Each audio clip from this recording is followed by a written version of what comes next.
acquiring and developing young talent, Grant. Absolutely, B.A. These rosters are filled with young stars. They have a chance to make some noise in the coming years. They just need to continue to grow as individuals and as a team. The starters for Utah: Collins and Kessler there in the middle. Sexton and Markkanen out on the wings. And it's Collier in at the 1. Basket counts. Yeah, and Gilgeous-Alexander is a fighter. Someone that challenges the defense and bullies his way through contact. For 3, Collins. Always a nice way to start. Makes his first one. You don't want to let him get into a rhythm from out there. Holmgren, the pass to Hartenstein. Lays it up and banks it in. And setting the tempo with an assertive move. Like, where was the defense on that play? Well, when you are the aggressor this early, it is intimidating. Now here's Sexton. That 3's off the mark. That's his shot. And one, I'm sure, he wants back. And something that makes SGA so dangerous on offense, his elite drive and kick ability. Yeah, you have to load towards him when he comes off a high pick. He just draws so much attention and can find another cutter or spot-up shooter. He has so much gravity to his game. Here's Sexton. Fires the 3. That shot missing. The Thunder have gone 2 of 3 from the floor. Pass to Gilgeous-Alexander.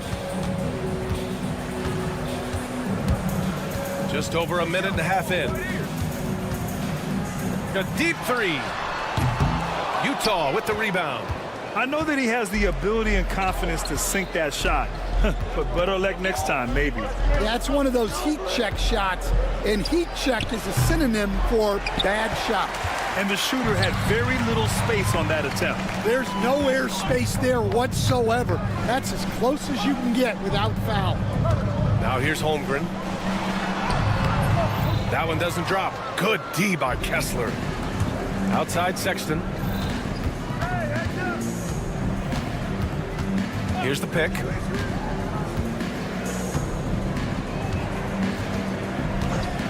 The 3 is up. Utah with another miss. And you just can't afford to give up that kind of look very often. Dort outside. Pass to Gilgeous-Alexander. This one for 3. Kessler with a rebound. Utah trailing here. Gives us a chance to catch up with Allie LaForce. I had a chance to catch up with Mark Dagnall, and I took the time to ask him about his strategy for Lauri Markkanen, and he said, we know he's going to hit big shots and be physical on the floor, but we're going to make him work for everything tonight. I hope we can test every shot that he takes. Hope and hard work. Can't ask for more than that, guys. Okay, good stuff. Thank you, Allie. Back to Markkanen. Collins with a screen on Williams. Markkanen, the pass to Collins. Tried to come right back with a 3 of his own, but it's no good. Oklahoma City's gone 1 of 4 from deep. Gilgeous-Alexander got it. 2 for 5 now. And the D can't allow Gilgeous-Alexander to get this positioning, because once he does, he makes you pay. Well, Stan, since trading Rudy Gobert and Donovan Mitchell in 2022, the Utah Jazz have done some reshaping of their roster. Yeah, and Brian, it's clear that they're not done. The tinkering continues. They're going to continue to move pieces around until they find what they think can become a championship contending team. And foul called on Jalen Williams. That's his first foul. The Thunder making a switch here. Williams is checked in. George passes to Collins. Filipowski for 3. Oklahoma City grabs a miss. Dort outside. Gilgeous-Alexander on the wing. And Collins with the big block. You can't sleep on Collins' long arms when he's defending you. He'll swat you down all day with that long reach. Now here's Markkanen. Still without a bucket. Pass to Collins from outside the arc. And it's Holmgren with a rebound. He didn't make them pay for that weak defense, but they just can't rely on him to miss those kind of shots. We've got a 9-second difference between the shot clock and game clock. From deep, Gilgeous-Alexander. And another miss by Oklahoma City. And for the Jazz, they're shooting an unremarkable 30% in the first. And that one's good. Markkanen. And I want to see Markkanen continue to shoot from deep because he's a quality sniper with impressive range. Fires away from way outside. The rebound by Filipowski.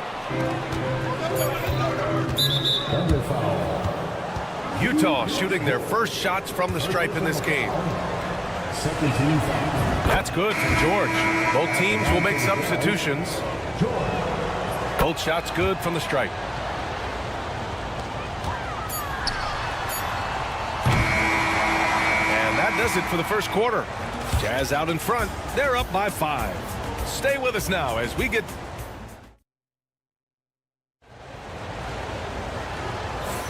Hope you've enjoyed the broadcast so far. Halfway through the first half in this one.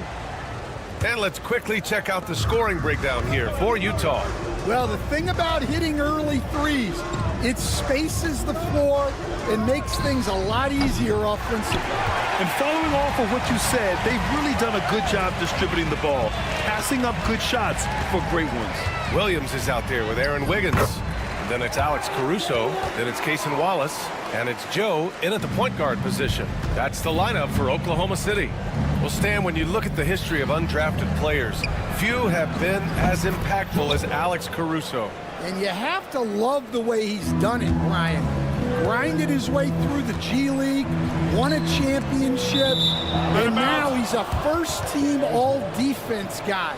Quite a story.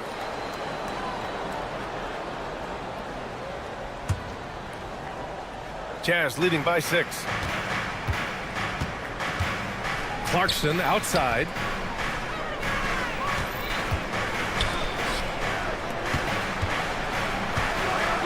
Here's Hendricks. He's guarded by Caruso. George for 3. Doesn't go for him. Here are the Thunder with the ball. And let's send it over to Allie LaForce. Hey, Brian. The Jazz are making progress. Coach Will Hardy said his team has shown grit and character and has developed a lot of confidence. When we're going through game preparations, the players walk away knowing if they do certain things, they can win. That's a big step in the right direction. A bright future, Allie. Thank you. The 3. The rebound by Filipowski. Filipowski's got his 4th rebound in this one. Potter, pass to George. Here's Potter.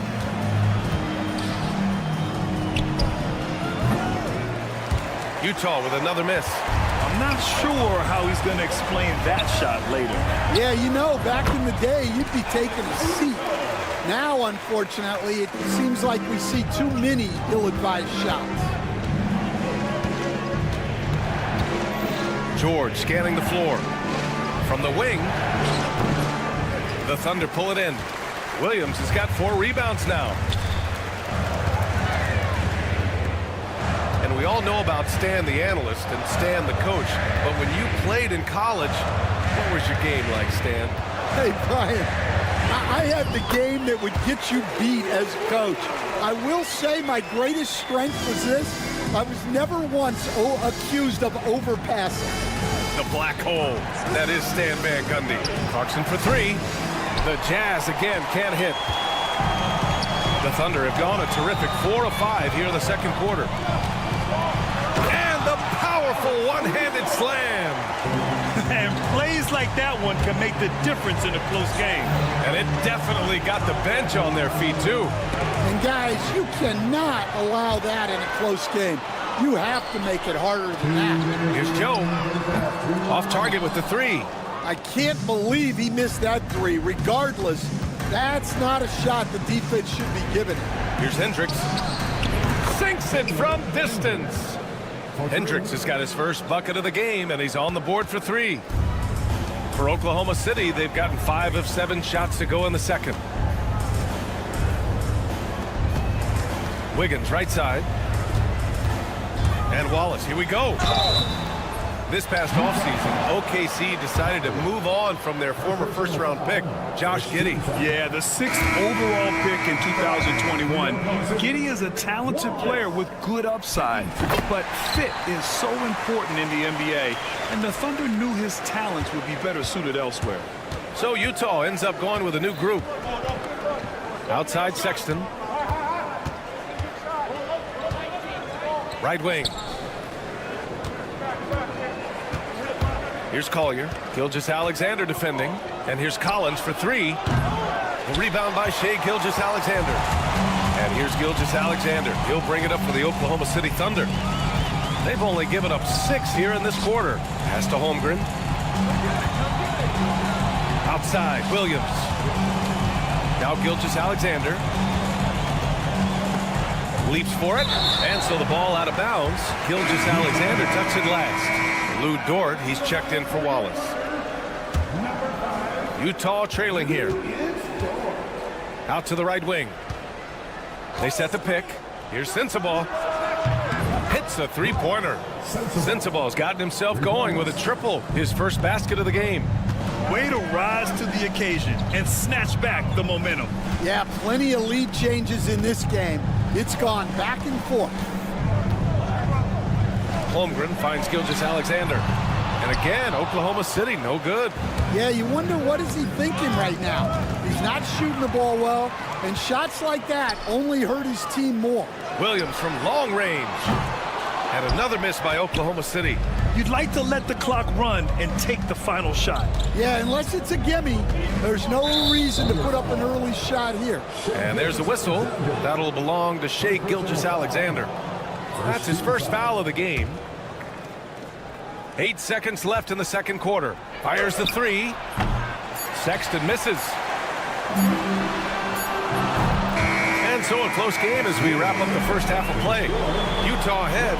They lead by 2. And don't go away. After the break, we'll see you right back here for the start of quarter number 3. Fans, please direct your attention to center court and get ready for the fan half-court shot. Drum roll. They're measuring up the shot.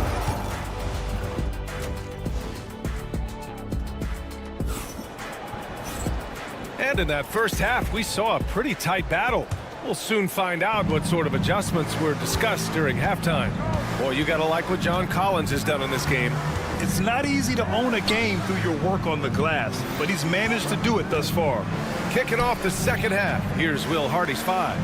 Sexton and Markkanen out on the wings. Collins and Kessler there in the middle. And it's Collier in at the 1.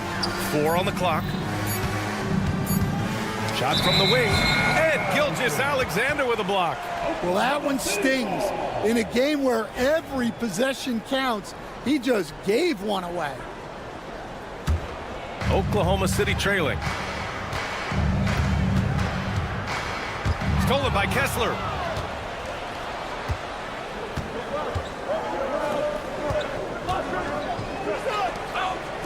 Over to the wing. Pass to Collier. From behind the arc. Oklahoma City grabs a miss. Well, you're going to struggle when you're forcing up shots like that. Dort's shot is good. Incredible game. This lead has been exchanged 8 times.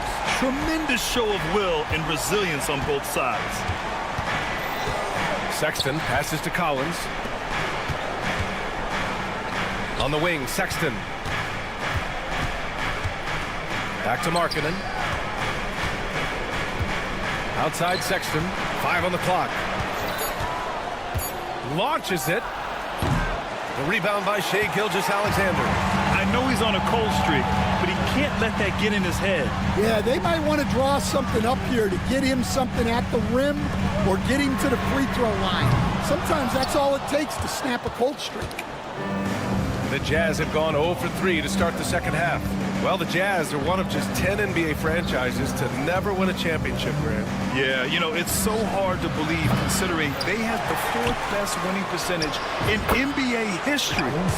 Think about it. If it weren't for one Michael Jordan, they'd probably have 2 rings. And keeping us updated from the sideline, Allie LaForce.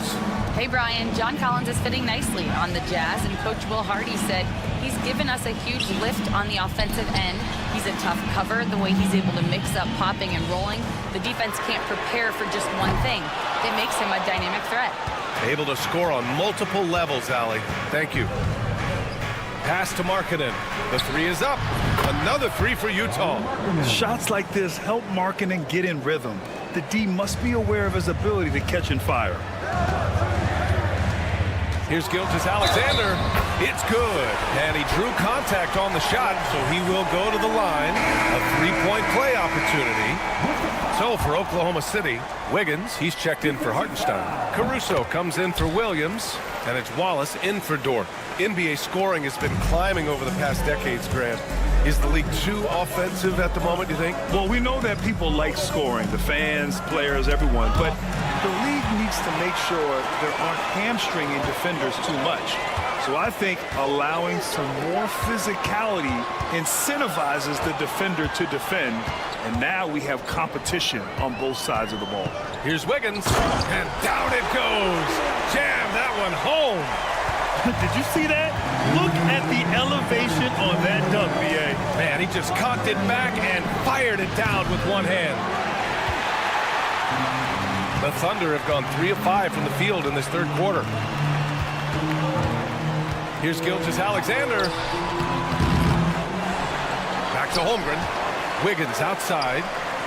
Pass to Gilgeous-Alexander. Goes back up.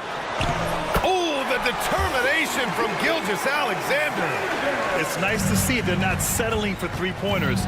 These guys are putting in the work inside. Markkanen left side. Clarkson passes to Markkanen. Connects from downtown.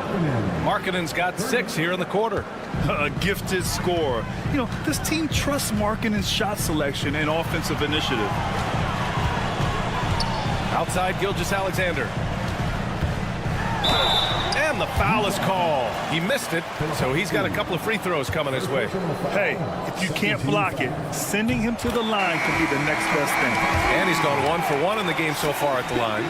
Grant, how about the rise of OKC in just 2 years, transforming from a 24-win team to the top seed? Incredible, B.A. The Thunder drafted well and gave those picks lots of playing time.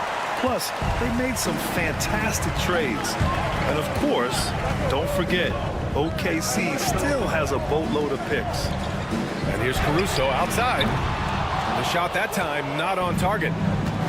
And for the Jazz, they're shooting at 32% from the floor. Not good. Clarkson for 3. Counted from distance. Clarkson's gotten himself going here. His first points of the game on the deep ball. Here's Gilgeous-Alexander. The rebound by Filipowski. Filipowski's got 6 rebounds in the game. Just 2 seconds between the shot clock and the game clock. Here he goes. Pass to Sensabaugh. There's the 3. Another 3 for Utah. Here in the second half, they're really focused on stretching the floor. Yeah, and where has the defense been? They've been content to let them fire away. They've got to close out to the arc. And we've watched 3 so far in this one. Utah ahead, up by 5. And let's take this opportunity to show you our State Farm assist of the game. And I'll tell you what, this was a no-brainer tonight. Take a look at the precision on this feed. Couldn't place it any better. Yeah, that's high-level playmaking. He makes it look easy, but it's not. 3 tense quarters behind us. 1 more to go. Thanks for being with us as we get ready for the 4th. In it forward, it's Dort and Williams. Alex Caruso is out there with Isaiah Joe, and it's Hartenstein in at center. That's the lineup out there for the Thunder. Isaiah Joe is going to pick up the foul here. That's his first foul of the game. I love great defense. Just quick to establish his feet, and he takes the hit. For the Thunder, Chet Holmgren, he's checked in for Joe, and Gilgeous-Alexander is subbed in for Caruso. And a switch here also for Utah. Markkanen's checked in. Outside Sexton.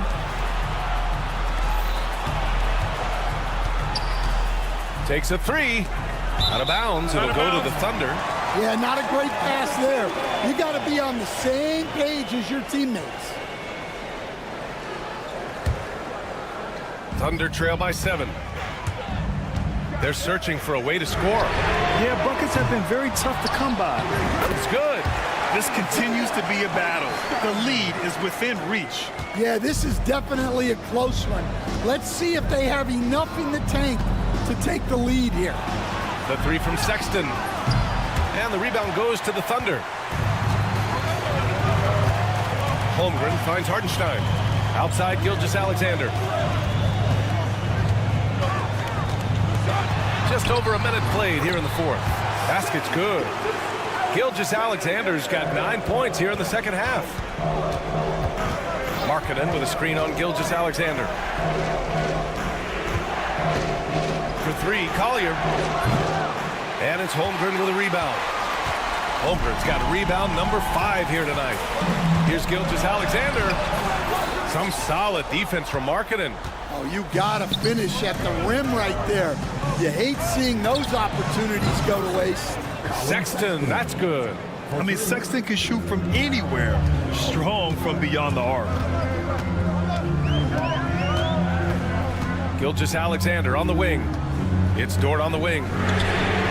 That one's good. And so Gilgeous-Alexander with the assist. And both teams running long-range plays that are working. Well, you know it's become a three-point shooting league. Teams shooting a steady diet from outside. And up the court come the Thunder on the break. And Gilgeous-Alexander missing. Utah leading by 3. Right side, Sexton. Oh, and again, it's the Jazz from deep. You have to admire Sexton's confidence. Fantastic initiative and understanding when to shoot off the catch. Holmgren, the pass to Hartenstein. Left side, Gilgeous-Alexander.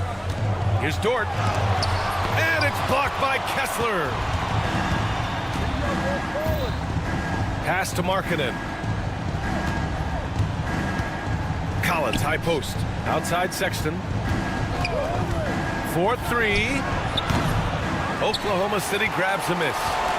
Hartenstein's got 4 rebounds in the game. Puts up a deep 3. Utah grabs the miss. Collins has got 5 rebounds tonight. A minute 50 left in the 4th. Pass to Collier.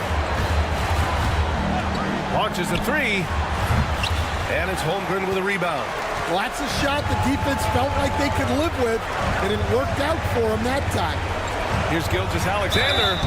And he was fouled in the act of shooting. Opportunity for a 3-point play here. Obviously, Gilgeous-Alexander has the will to win. What a relentless effort. George, he's checked in for Utah. Well, make no mistake, this is exactly who they want at the line in this situation. Outside Sexton. He shoots it. Nails the wide-open jumper. Sexton's got 11 points here in the second half. Oh, how about that? Sexton with a huge bucket. A must-hit, and he did. Dort finds Holmgren. No luck on that one. Good D by Kessler. And stolen by Hartenstein. Outside Gilgeous-Alexander. Lets it go from deep. Utah grabs the miss. Well, I've been here before. You're looking to get back in the game, but desperation threes are not the way to do it. Offensive rebound. George outside. And stolen by Holmgren. Gilgeous-Alexander from outside. The rebound by Markkanen. Well, he's trying to shoot his way out of it from distance, but look, he's got to find something easy. Oh, got that bucket in no time at all. And the Jazz lead by 8. Gotta love how they've just maintained their intensity, even when they're this far up. Yeah, and at this point in the game, just protect the ball, make smart decisions, don't give them a chance to get back in the game. Pass to Collins. Takes the 3. Another 3 for Utah. That's an inspired ball club. They fought hard, and during the most important moments, they made big plays. Yeah, they saved their best basketball for this home stretch, and they certainly earned this one. Rejected by Holmgren. And that'll be Utah's ball as it goes out of bounds. Jazz able to keep possession.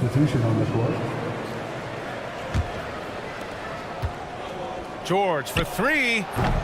It's not going to go for him. And so it's Utah with the W. They have to feel good about this performance.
offensive squads in the NBA. And this figures to be a low-scoring affair. But it should be an entertaining one, Kevin. And if you're a fan of high-intensity, high-energy defense, there's a lot to love about this matchup. And the starting lineup for the Timberwolves. Conley and Edwards are the guards. Randall out there with Jaden McDaniel. And it's Gobert in at the 5, roaming the paint. And so here is Oklahoma City. Anthony Edwards unable to get his last shot to go in. And that'll start us off already. You can feel the tension in this arena. Boy, I tell you, you're right. You can feel this one looking like it's going to be a tight one throughout. The defense ready for him on that possession. They had to be, because he is so strong in the paint. Holmgren kicks to Dort. Pass to Gilgeous-Alexander. No good on the 3. It's stolen by Hartenstein. On the wing, Gilgeous-Alexander. Doesn't go that time. Great D that time from Edwards.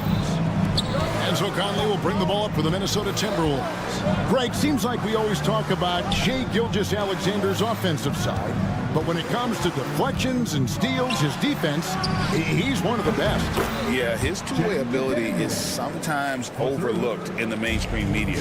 The people in the know how good of a defender he is. Here's Hartenstein. Following the 3 by Minnesota, Gilgeous-Alexander. That's in for the first basket of the game after 3 attempts. With great positional size, Gilgeous-Alexander can finish over defenders. Pass to McDaniels. Out to Edwards. Timberwolves passing it around. With the drive, just 4 to shoot. Randall no good. For Oklahoma City, they've gone 2 for 4 from the field so far today. Gilgeous-Alexander can't get it to go. Minnesota's gone 1 of 2 from long range in the first quarter. Pass to Gobert. They get a hand on it. Holmgren with the steal. Shooting foul as the whistle blows. He'll shoot 2 free throws. And able to get himself to the line. SGA so crafty inside there to get the contact. Gilgeous-Alexander hits them both. And at the line, it's all about consistency with him. His routine, his stroke, it never wavers. A moment now to hear from our sideline reporter, Hall of Famer David Aldridge. David. Well, I talked with head coach Mark Dagnall. The first thing coach brought up, Rudy Gobert, the multiple-time Defensive Player of the Year. They're worried about Rudy's length, of course, saying it causes total havoc around the rim. So the counter is lots of threes and avoiding Gobert in the lane. The French center still with a massive effect on the game plan. Kevin? Thank you, David. Looking at who's out there now for the Thunder. Williams, he's checked in for Hartenstein. And it's Alex Caruso in for Gilgeous-Alexander. Minnesota also making some changes. Reed, he's checked in for Julius Randle. And it's Dante DiVincenzo in for Mike Conley. And Minnesota has possession after Oklahoma City gets the 3. Yeah, going hard to the rack, making a statement here early on. Yeah, that's how he rolls. I mean, intimidate the opponent right now. It's stolen by Edwards. And so it looks like the Timberwolves will retain possession here. A different look for Oklahoma City. Wiggins is checked in for Chet Holmgren. And it's Casey Wallace in.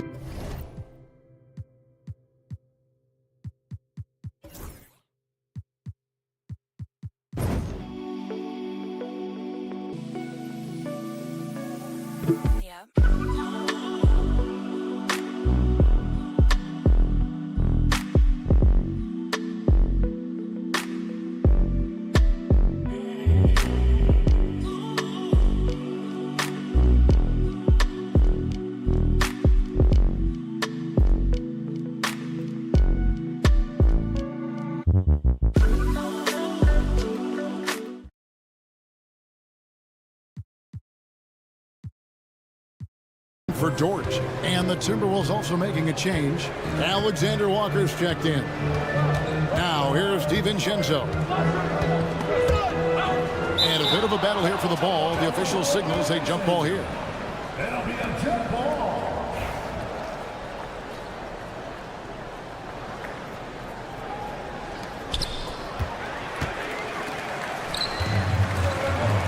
Here's Wallace. Off the mark there with the three-point shot. Timberwolves trail by 4. You know, Greg, when you look at the Timberwolves' history, the first round had been a problem for them. But not last year, as they swept the Phoenix Suns. And you got to look at it as being a tremendous success, right? Because going into the season, I don't know that anyone thought they would have made it to the conference finals. But, boy, that young group gelled well together, and the sky's the limit for the future. Now, here's Reed. Edwards, good. Edwards loves those long-range bombs. He's a confident shooter. Caruso, the pass to Williams. In the corner, it's Wiggins. Pass to Caruso. Now Wallace. Defended by Alexander Walker. 6 on the shot clock. There's Williams. Score it. His third straight basket in 3 tries. Yeah, another nice bucket down low. They've really been able to work the ball into the post effectively here so far. Banked in off the glass. Edwards got 5 now. Edwards flexing on him now. Bully ball inside. About 3 seconds between shot and game clock. Inside, here's Williams, and the slam by Williams. 6 changes of the lead here. Yeah, both teams still kind of feeling their way through this game. DiVincenzo passes to Alexander Walker. Sinks the triple. Good find that time by DiVincenzo. An unselfish player, always looking to make the extra pass. Fouled on the shot and picks up 2 points. So 1 free throw coming up. Yeah, and there it is again. On a lot of their possessions this first half, they've established great inside position. He's getting his first free throw attempt of the game here. And that one misses. The game and some big points being put up on the board. Clark as we wrap up the first.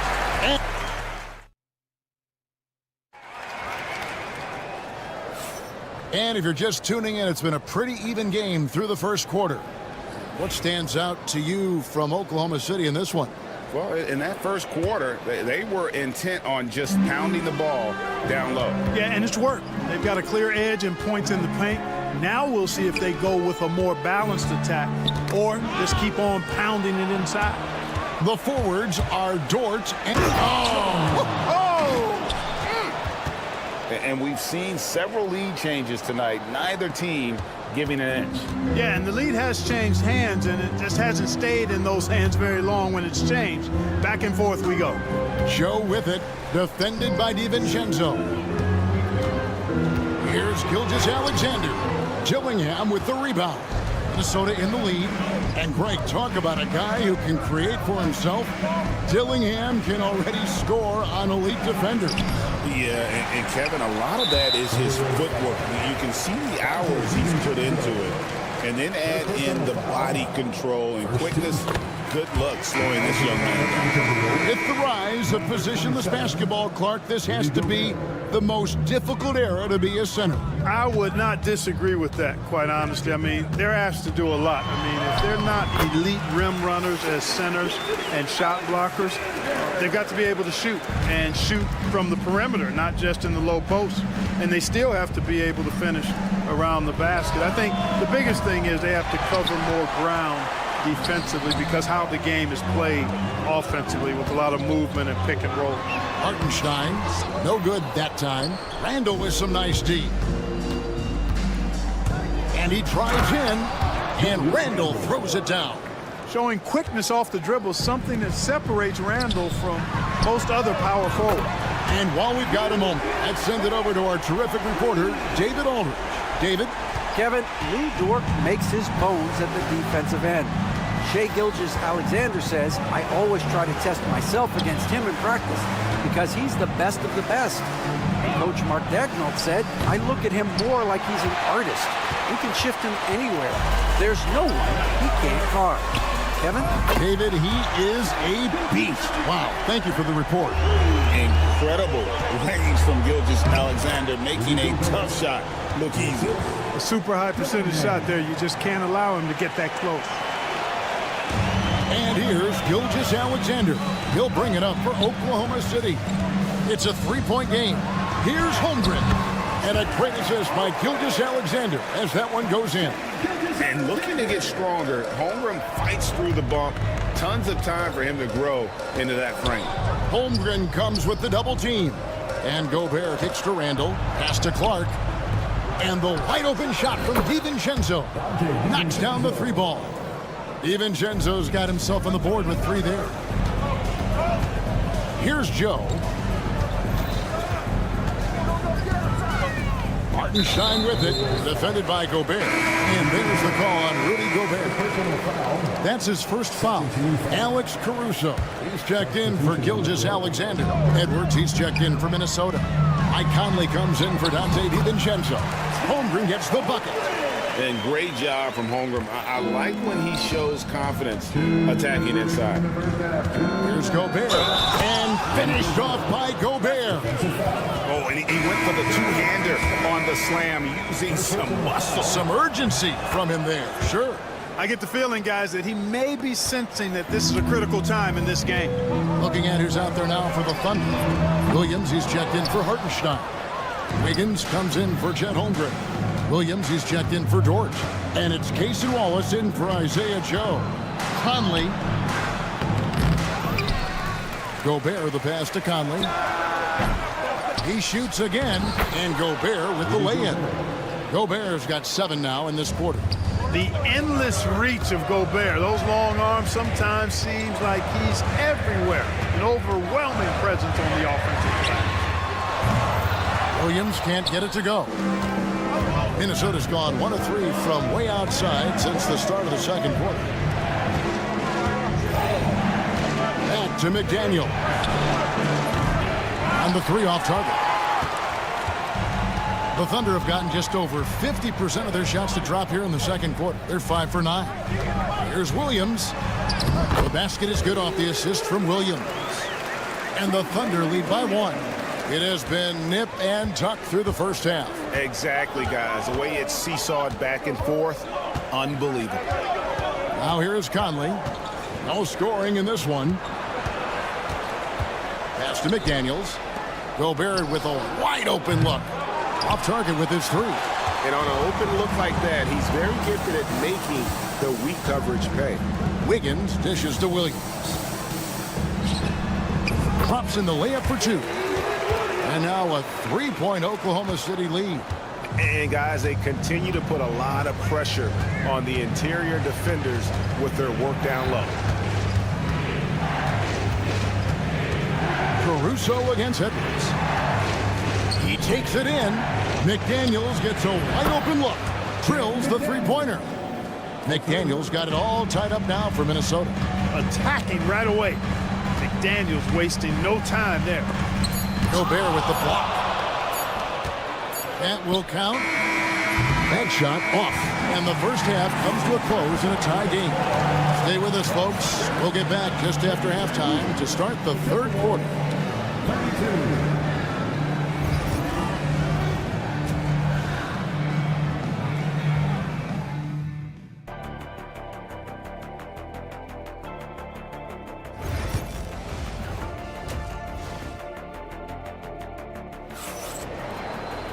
Second half of basketball upon us. We may be in for an exciting finish based on how close of a game it's been so far. Shai Gilgeous-Alexander really making a difference here. And how about the amount he's contributing in the scoring column? Through 2 quarters, he has been terrific. And you know what? They've come at him a few different ways defensively, and nothing has slowed him down. On the court for Minnesota. Edwards on the wing. He's joined by McDaniel. Rudy Gobert is out there with Julius Randle. And it's Conley in at the point. Just 5 on the clock. Randle from outside. It's rebounded by Oklahoma City. Outside Williams. Randle grabs the board. That's not the type of opportunity he fails to convert very often. And Randle throws it down. You know, once he has the positioning he wants, he's ready for the big finish. Julius Randle throwing it down. Here's Gilgeous-Alexander. And that one, good. Gilgeous-Alexander's got 12 in the game. It's a great move, and he catches the defense completely off guard. Yeah, if that's a harbinger of things to come, he's looking at having a very big second half. Really nice job moving the ball around that time, picking apart that defense. The Timberwolves have gone 2 of 3 from the field to start the second half. And Randall throws it down. And some hang time on the rim. Puts a little cherry on the top of that slam. Well, those kind of displays of strength can get one team rolling. And can put the other team on its heels. We'll see how it plays out. Now Randall, after the missed 3 from Shai Gilgeous-Alexander. Boy, he's a wrecking ball on offense. Randall, so good at finishing inside. Thunder trailing by 6. You know, when Rudy Gobert is down low, it strikes fear into the opponent. This is a guy who has led the league in blocks and rebounds at different times. Inside the paint, he is just a nightmare to battle against. To the paint, there's McDaniels, and finished off by McDaniel. Rocketing right off the floor. Explosive jam by McDaniel. Hartenstein against Gobert. Hartenstein can't get it to go. Minnesota leading by 5.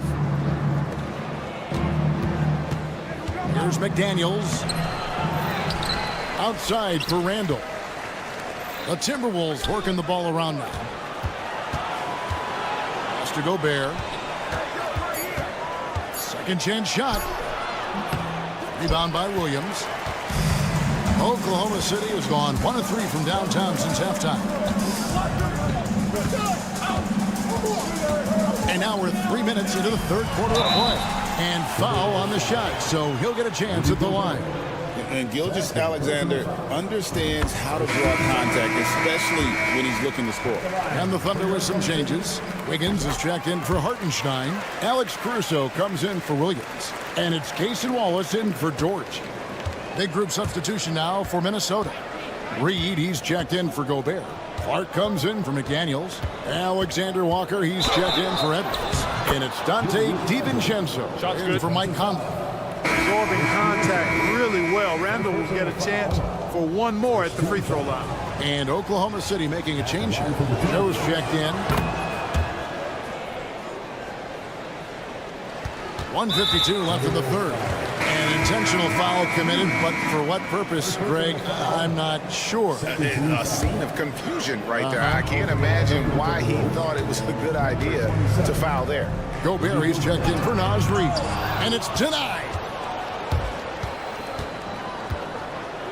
Randall outside. Good work there as it goes. Randall's got 13 points here in the second half alone. For Randall, another bucket. He continues to expand his offensive game. And that one's good. Wiggins. Whatever the defense gives, that's what he takes. A sign of a skilled offensive player. Let's check in with our reporter, David Aldridge. Kevin, thank you very much. The Timberwolves have become a rough and rugged team. Swingman Jaden McDaniels said, "We don't let nobody push us around. We're always being physical defensively. I feel like we're a tough team, super tough." Kevin, they certainly have the size to hold their own. Always being physical. But, David, that's their identity. And we thank you for the report. Look, they need to think about doubling him. I mean, if they wait, he could really start scorching them. And a new group in here for the Thunder. Hartenstein's checked in for Wiggins. Jalen Williams comes in for Alex Caruso. Dort, he's checked in for Cason Wallace. And Gilgeous-Alexander is subbed in for Isaiah Joe. For 3, Williams. It's Clark with the rebound. Hard to figure out how he doesn't knock that one down. No defender in sight. Here's DiVincenzo. And it's blocked by Gilgeous-Alexander. And great read there by SGA. Knew the shot was coming and just trusted his instincts. Shot's good by Williams. The tenacity on the interior, just battling, bringing that effort and will for second chance moments. 6 seconds separating the shot and game clocks. Here's Randall. Good D by Holmgren. Under trailing by 7. Spins. And Gilgeous-Alexander throws it down. And this is SGA's role. He's out here to score and score often. Here's Clark, and then Clark slams it in. The D just kind of stepping aside and letting him get to the rim. There's a reason, GA, the lead is what it is right now. You know, you look at it, the communication is lacking, as is the trust. They can ill afford those. And a great show through 3 quarters as we enter the 4th. Who will carry the day? Timberwolves lead by 7. We're going to step aside for just a second, but join us right back here for the start of the 4th quarter next. 4th quarter of action is upon us. Thanks as always for joining us. The post pair form will be Williams and Holmgren. Gilgeous-Alexander out there at Wallace. And it's George in at the 3, the small forward. That's the lineup out there for the Thunder. And really at this stage of the game, to get those kinds of offensive rebounds for putbacks, you almost feel like it's a 4-point swing. Yeah, you really do, because those extra possessions, when they lead to points, that's huge. I mean, he did a nice job there. Never gave up on the play. And you know my motto, persistence pays dividends. And he's going to get whistled for that foul, G. That was intentional, but not exactly logical. How about pointless to foul there? I mean, I don't know where his head is, but it's not in the game. Catching up on the changes for Oklahoma City. Wiggins is checked in for Williams. Alex Caruso comes in for George. And it's Isaiah Joe in for Gilgeous-Alexander. Randall, and the rebound paying off as they pick up 2 on the second chance bucket right there. Randall really a force on the offensive glass. This guy plays with so much energy and excels. They crash in the glass. A few possessions into the 4th quarter, just over a minute played. Going inside. Here's McDaniels. Pass in, coming off an assist from Randall. Randall's got 4 assists in the game. McDaniels with the big answer. And that's an intentional foul. Yeah, not sure what that was about. I mean, talk about a brain cramp. Yeah, yeah, completely a brain fade. I don't know where that came from. Just lost sense of time and the situation. Looking at who's out there now for the Thunder. Hartenstein's checked in for Wiggins. Williams comes in for Alex Caruso. George, he's checked in for Wallace. And Shai Gilgeous-Alexander subbed in for Isaiah Joe. Well, McDaniels wasn't going to be denied there. Getting the bucket and has a chance for one more. And a moment here to take a look at the scoring breakdown for the Timberwolves. You know, all game long, they've imposed their will on the interior, scoring a lot of points in the painted area. And another thing, the defense didn't clog the lanes. They took full advantage with their ability to attack the paint on a lot of those possessions. And you're not going to pass up that kind of thing. Back to McDaniel. Here's Gobert, and slammed up by Gobert. This is where Gobert likes to park himself, right around the rack. From deep, Gilgeous-Alexander. Rebounded by the Timberwolves. Gobert's got 14 rebounds tonight, going after. DiVincenzo finds Gobert. Conley with a wide open look. No good with the triple. Thunder trailing by 10. Here's George. And that'll be 2 free throws coming up. Officials on the call with the foul.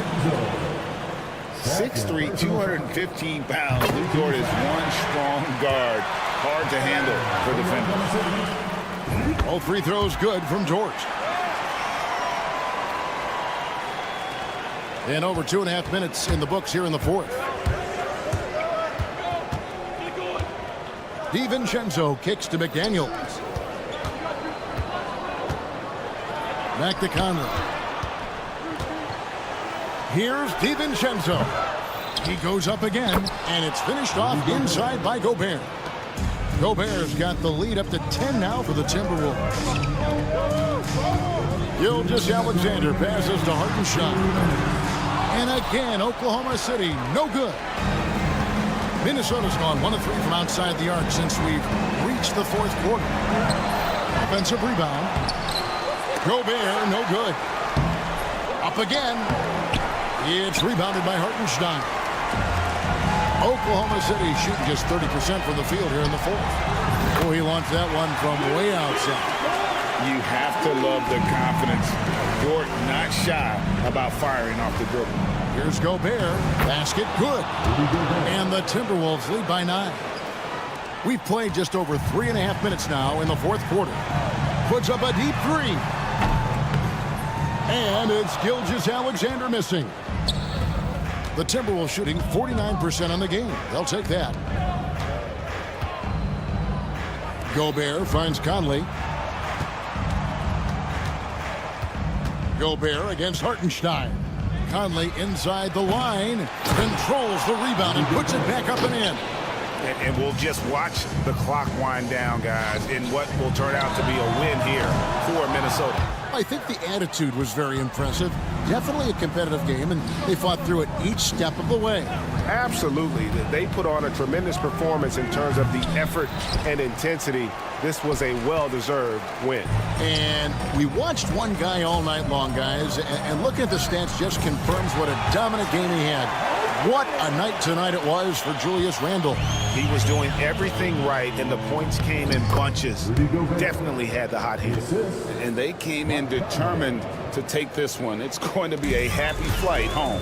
Yep, to have a stress-free win on the road, very satisfying. The fans are already headed for the exits. The shot and game clock separated by 4 from 13. And it's Gobert again missing.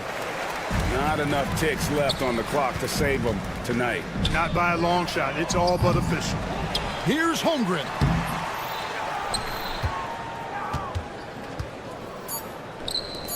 Here's McDaniels. So it's Minnesota winning this one easy. Thank you for that, David. And that about wraps it up for Clark.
Doris, you were a gifted passer, a conference assist leader. What makes a great playmaker? Well, look at Brian Anderson doing his homework on his partner here. I think, obviously, you have to have some vision. You've got to have a handle to be able to get to the spots you want to on the floor, to deliver the pass at the appropriate angle.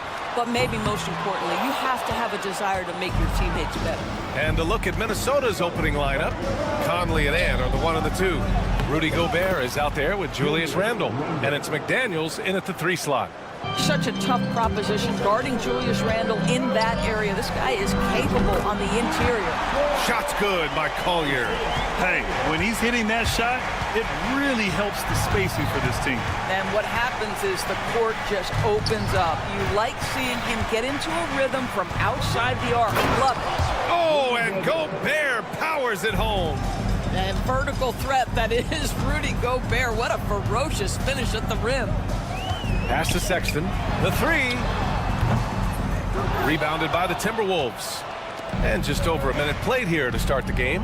There aren't many more dominant defenders in the NBA than Gobert. Well, that's definitely fair to say, B.A., because his defense has an outsized influence on a game. The inside presence changes an opponent's game plan.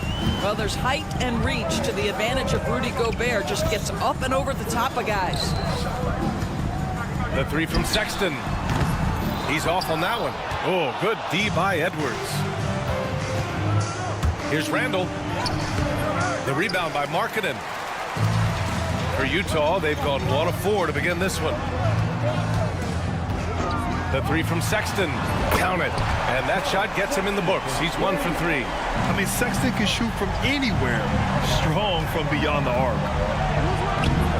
Randle can't hit. Well, we love his ability to attack the rim. He just loses a little bit of focus and misses the chippy.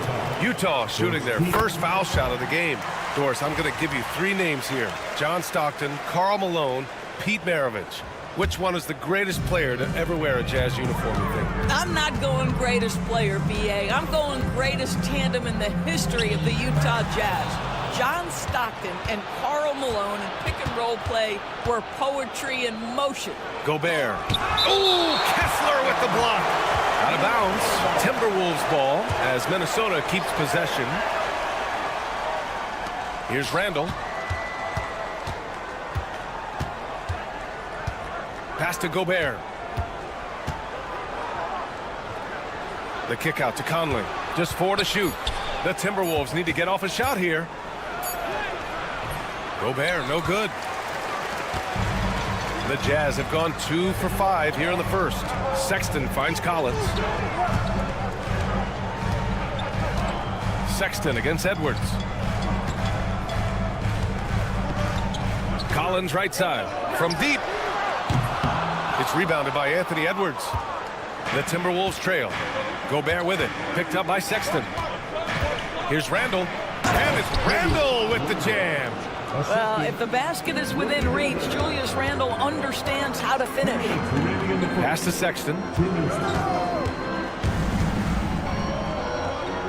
1:56 left in the first. Lets it go.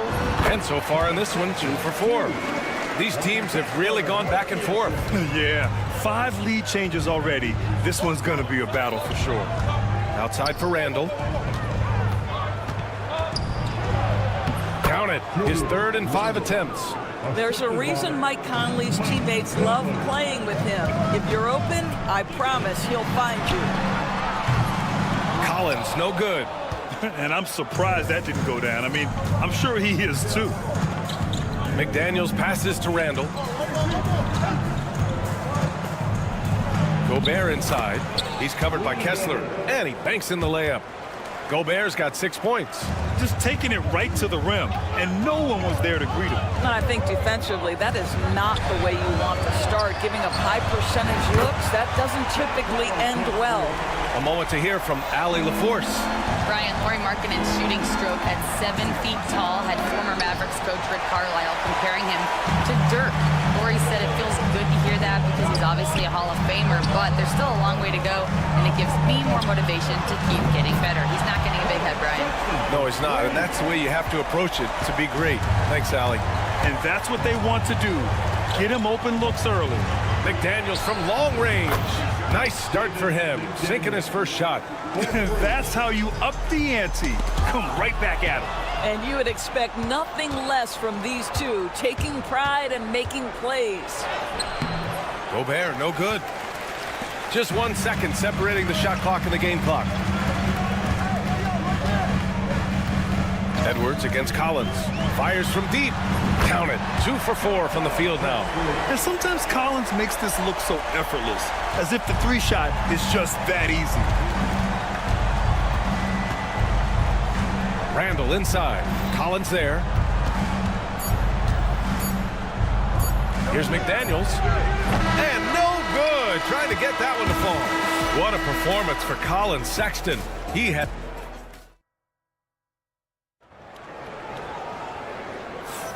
And we hope you're enjoying the game. Both teams tonight keeping things pretty even on the scoreboard so far. And take a look at the Jazz performance here, guys. What do you think? Well, it seems like they went in looking to do damage from long range, and they failed. Oh, hey! How about that? Oh, save that for the dunk contest.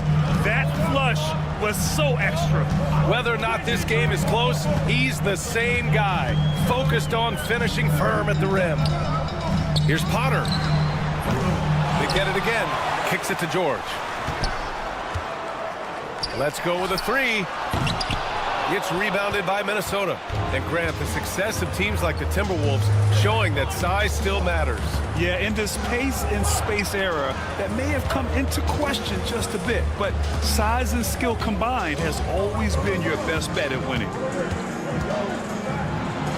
Alexander Walker with the bucket. And put your head down and go to work.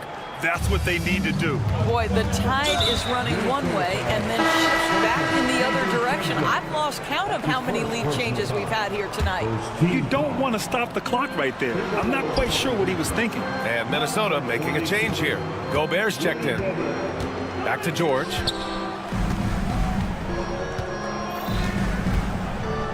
Fires the three. Utah with another miss. And the shooter had very little space on that attempt. Right, he stays connected and great timing on the contest. Doris, you look at the tools McDaniels has on defense. He can be special. He can. There's incredible length, the reach, the strength. McDaniels very much able to be a shutdown defender against the best offensive players in the game. Well, Grant, with all the parity and competition in the league today, there's still those teams piling up losses.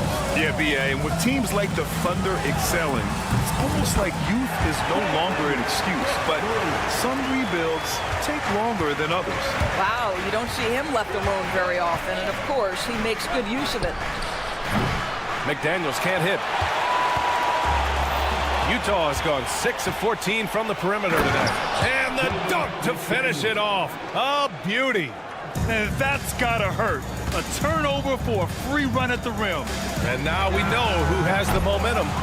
It's still close, though. These teams have been neck and neck. Let's see the response here. It's rebounded by George. And here's George. He'll bring it up for Utah. Trailing by 2. Clarkson for 3. Missed it. Now 0 for 1 on this game. And that's a strong closeout defensively. Great effort to deter the shot. And it's out of bounds to Minnesota. Sensabaugh is checked in for Potter. And here in the second quarter of action, just a hair under 2.5 minutes played. Here's McDaniels. Sweet little floater. McDaniels got 8 here in this quarter. Well, Anthony Edwards plays with joy, and you love to see him get his teammates involved. Pretty pass. Pass to Sensabaugh. 3-pointer. Count it. 1 for 1 to start the game. Such a reliable threat from range. You'd think the defense might key on him a little bit more. DiVincenzo. Pass to Gobert. Now here's McDaniels. He's covered closely. Outside. DiVincenzo. Oh, George with a steal. Right wing. Lets the 3 fly. And it's Gobert with a rebound.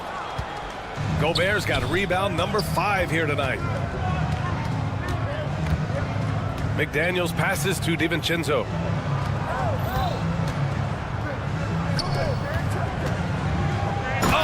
That one, no question, powered it down. And plays like that one can make the difference in a close game. And it definitely got the bench on their feet, too. Well, credit him for going for it, not settling, saying, I'm going to attack. Fires for three. Shot's good by Sensabaugh. Sensabaug's got 6. The three-pointer becomes a very high percentage shot when he's that wide open. You better get a hand in his face. DiVincenzo, pass to Gobert. McDaniels from long range. Ooh, making his presence felt here. He's now 6 for 9 in this game. Both teams are starting to find a rhythm here. And this is partly what the game has become, right? A matter of dueling three-point opportunities. Hendricks, no good. He didn't make them pay for that weak defense, but they just can't rely on him to miss those kind of shots. McDaniels passes to Alexander Walker. It's Edwards on the wing. And it's off from three-point range. Jazz trail by 3. Pass to Clarkson. This one for 3. Yes, and it's George picking up the assist. Clarkson's got his first 3 points of the game. Rise and fire away. This is Clarkson's attitude as soon as he catches the rock. There's a 4-second difference between the shot and game clock. McDaniels can't hit. Hey, sometimes the best looks don't equate to points. Here's Hendricks. There's the triple. It's rebounded by Minnesota. Gobert's got 6 rebounds in the game. Here's Edwards.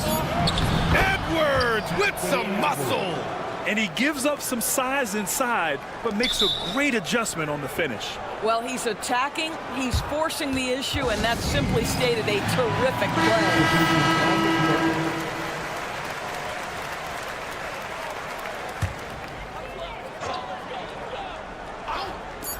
Marketed from long range. Oh, it would have counted had it fallen, but it is offline. It's been all about Jaden McDaniels for Minnesota. His fingerprints were all over that quarter. 13 points, leading the charge. More 2K action in just a moment.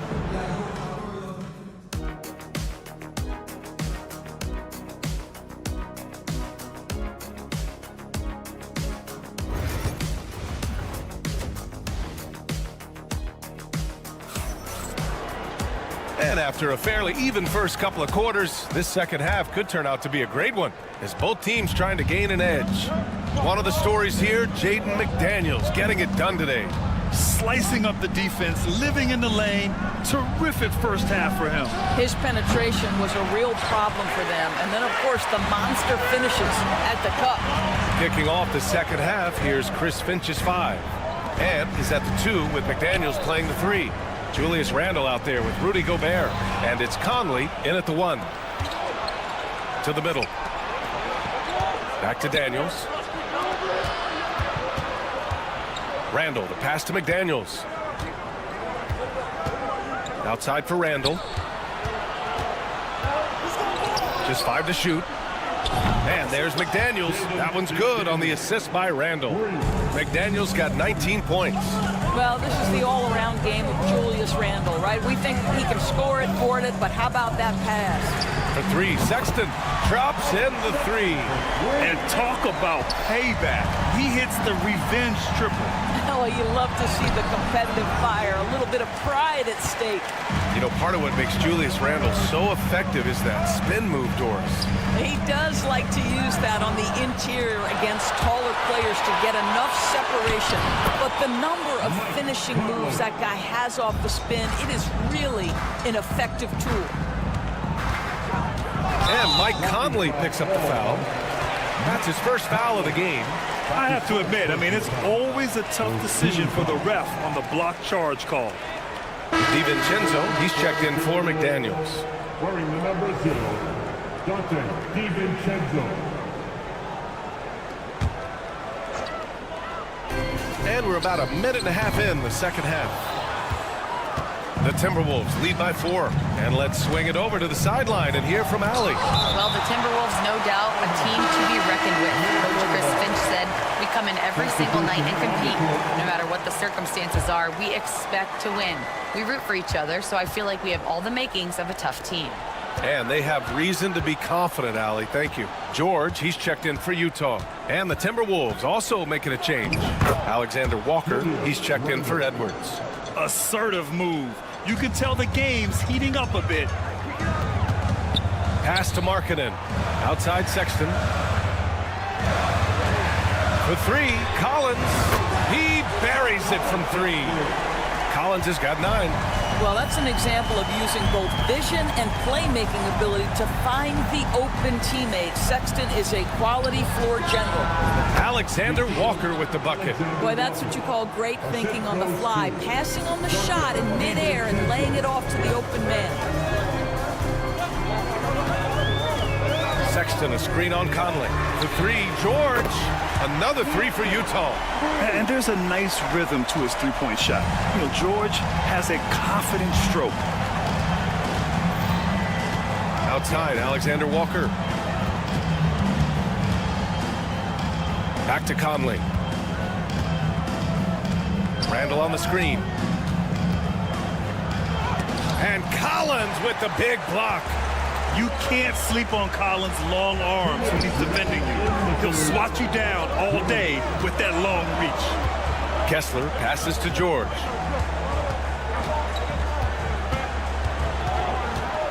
Six to shoot. For the lead. Hauled in by DiVincenzo. Well, the defense clearly was not interested in guarding him from downtown. They're very fortunate he missed. Grant, a big reason for Utah to be excited about the future. Their young head coach, Will Hardy. Yeah, B.A. I mean, he's had this team competitive after trading away both Mitchell and Gobert.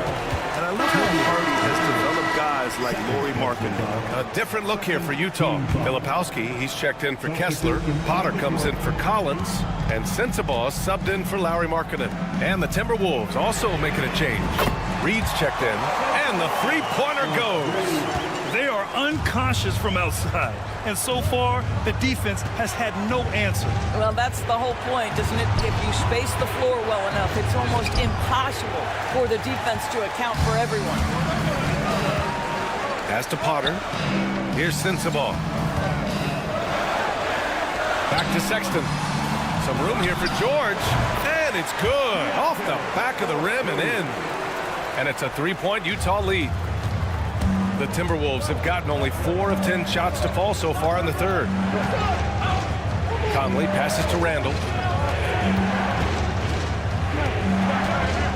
41 seconds left in the third quarter. Shot clock at 6. Randall on the screen to stop the run. Another miss by Minnesota. Jazz leading by 3. Here's Sensabaugh. He's got 9. From outside the arc. Gets rebounded by Minnesota. For 3, DiVincenzo. The rebound by Potter. Now George. What if it goes? And that's not going to go. And at the close of the third quarter, still a close game. Both. And a worthy candidate tonight as we take a look at our State Farm assist of the game. And from the two-guard spot, an unselfish play like this sets a fantastic tone. Well, having multiple playmakers on the floor makes you a much tougher team to defend. Man, I know I speak for all of us when I say I can't wait to see what kind of finish awaits us here in the fourth quarter. Collins and Kessler there in the middle. Sexton and Markkanen out on the wings. And it's Collier in at the point guard position. That's the group for Utah right now. For 3, Sexton. Clark grabs the board. Given his range, you'd expect him to capitalize on that opening. Edwards, a pass to Randall. Back to Edwards. Kicks it out to Clark. Over to the left wing. Sexton with it. He's picked up by Edwards. Markkanen for 3. Rudy Gobert with a rebound. Timberwolves trail by 3. Edwards with it. Anthony Edwards takes the contact. Man, that strength and concentration from Anthony Edwards. Yes, there's contact. Doesn't bother him. Outside Sexton. Three-pointer. And his fifth basket. Now 5 for 8. Looking comfortable out there. That's a clutch shot by a big-time shooter. And where's the D? And that one goes out of bounds. Last touch by Collins. They got very fortunate there, guys. They should just take their time on offense and not try to force things. A few possessions into the fourth. Just over a minute played. Here's Edwards. Count the basket and the foul. That's on Colin Sexton. That is big-time strength from Anthony Edwards. He's got the perfect basketball frame. A chance to catch up on some numbers here. The scoring breakdown for the Jazz. Their hot shooting from long distance has been the key. Spacing the floor and rising up with that confidence. Well, I also noticed, guys, how much they moved the ball in this one. Selfless, willing to pass the ball to a teammate with a better look. The Timberwolves trail. Randall, a screen on Sexton. Edwards, a pass to Randall to take the lead. Edwards can't hit. Utah's gone only 1 of 4 from the perimeter here in this fourth quarter. Pass to Collier. Puts up a 3. He can't hit that time. For Minnesota, they've gone 2 of 3 to open the fourth quarter. To the inside. That's good from Dillingham on the assist by Clark. And the Timberwolves lead by 1. Here's Collier. Checked by Randall. Kicks it out to Collins. It's Markkanen on the wing.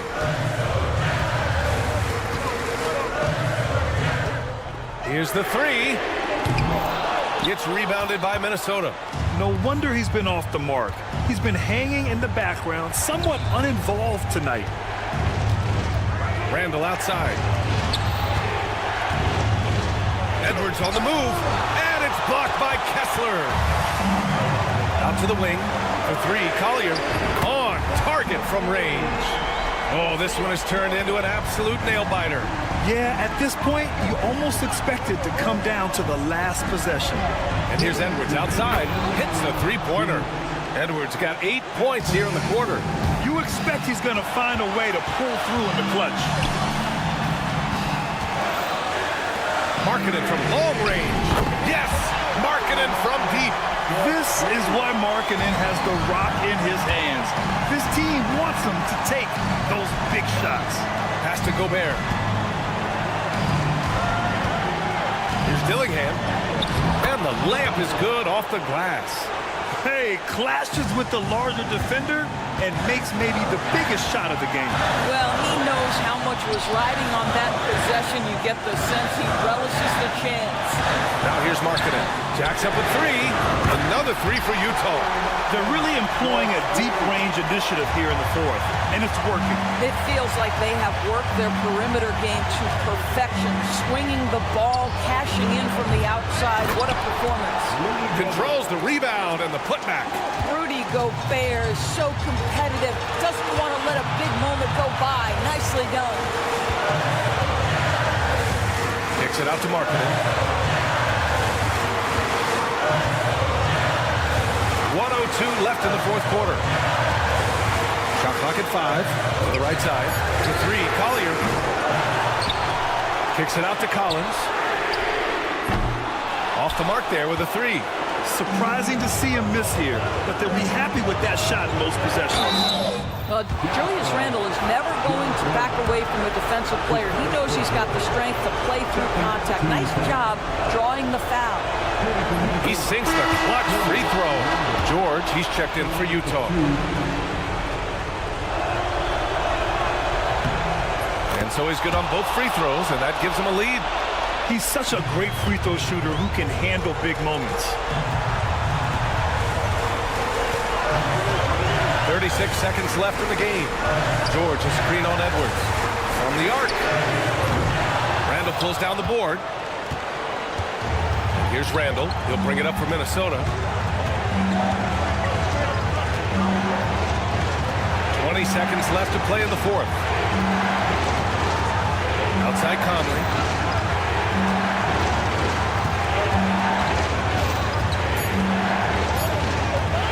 Back to to Randall. Yeah! That's how you share the rock. He does this time and time again. And we've got a timeout called by Will Hardy. The pressure is on, and he's got a plan to share with his guys. Any speculation on what we're going to see coming out of this timeout? They should have a play prepared for this scenario. Little time, you need a three. Of course, the D will be guarding the line, but no one... And it goes! He gets it! I love to see when those shots go in. That's a big-time shot by him. Time expires. We're going to overtime. And we'll be back right after this. Boy, these teams have battled tooth and nail for 4 quarters. Now we're headed to overtime. This one should be fun.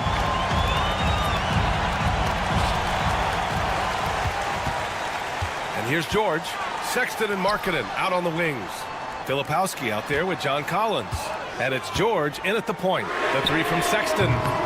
Randall pulls down the board. Randall's got his 4th rebound in this one. Pass to Reed. Shoots over Filipowski. Tried to bank it in, but it misses. And for the Jazz, they're shooting the ball at 43% from the field. They set the pick. Here's George. Minnesota with a rebound. Now here's McDaniels. Outside for Randall. Reed for 3. Knocks it down from distance. Reed's got himself on the board with a 3 there. Well, keep your head up. Look for an opportunity to facilitate Julius Randle the delivery. Minnesota leading by 3. Up top, DiVincenzo. Checked by Sexton. DiVincenzo can't hit. Well, he did everything right till he got to the rim. He needs to finish that. The 3, George sends it home from 3-point land.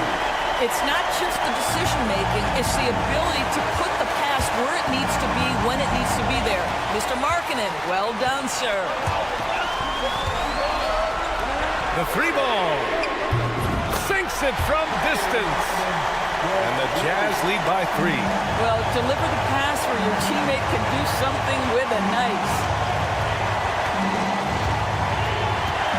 McDaniels against Sexton. Outside for Randall. For 3. Collins with the rebound. Jazz leading by 3. George passes to Filipowski. And the ball out of play. Timberwolves will have it. Oh, my. Turning it over at such a critical point in the game. You know he feels awful. Utah making a switch here. Kessler's checked in. Rudy Gobert's checked in for the Timberwolves. Anthony Edwards comes in for DiVincenzo. Outside for Randall. Edwards against Sexton. Clock at 6. Edwards, no good. And the Jazz with possession. They'll probably slow things down now. Burn the clock while you have the lead. I like that. And the game has come down to this. They need a score or you can practically call it quits. Stolen by Collins. Here's Sexton. And that's an intentional foul. Team foul.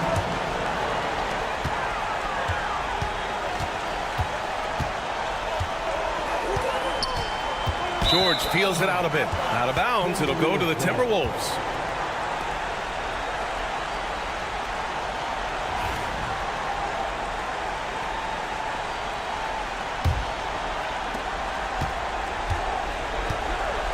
Conley against George.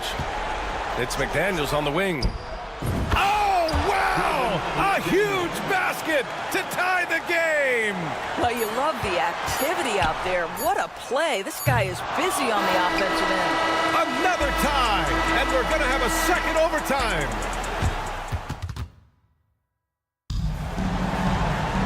And with another overtime in front of us, the question is, who will blink first? Nobody wants to give in. A lot of pride on the line now.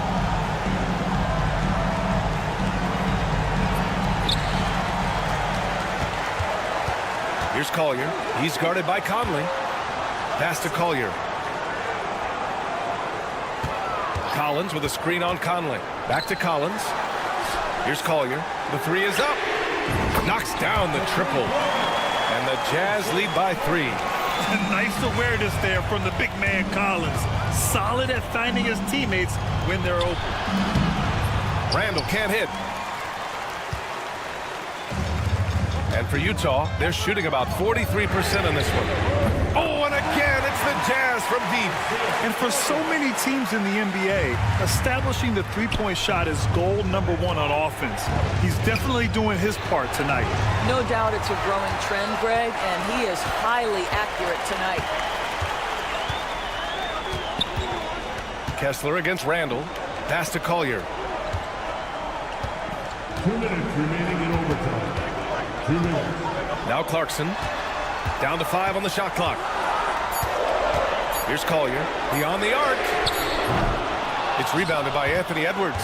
He's got to be mad at himself. You won't get a better look than that. Gobert passes to Randall. Second chance shot. Rudy, a monster inside. Listen, at just over 7 feet, we know Gobert's going to be terrific on the glass. Here's Collier. He's guarded by Conley. Collins with a screen on Conley. Kicks it out to Collins. Markkanen right side. Pass to Collier. The Jazz need to get one up in a hurry. He shoots. Kicks it out to Clarkson. Drains the triple. You know, he hasn't taken as many shots tonight, but they're still ahead, and that means his teammates are delivering. For 3, Conley.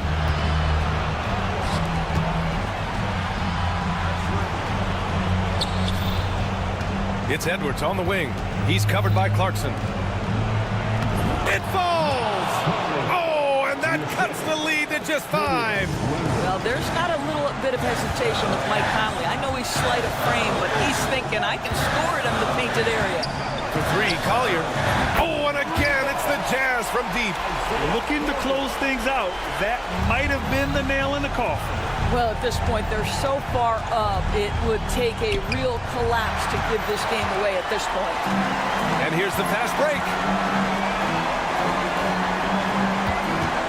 Markkanen from long range. Oh, rejected by McDaniel. And it's out of bounds. Still Utah's ball. Off the inbound. And Markkanen gets it to go on the assist by Kessler. They got a big lift from their crowd tonight, giving them the energy they needed. What an impressive performance, to say the least. At this point, it looks insurmountable. Edwards, no good. They've been a different squad here in overtime. I'm just not seeing the same energy level.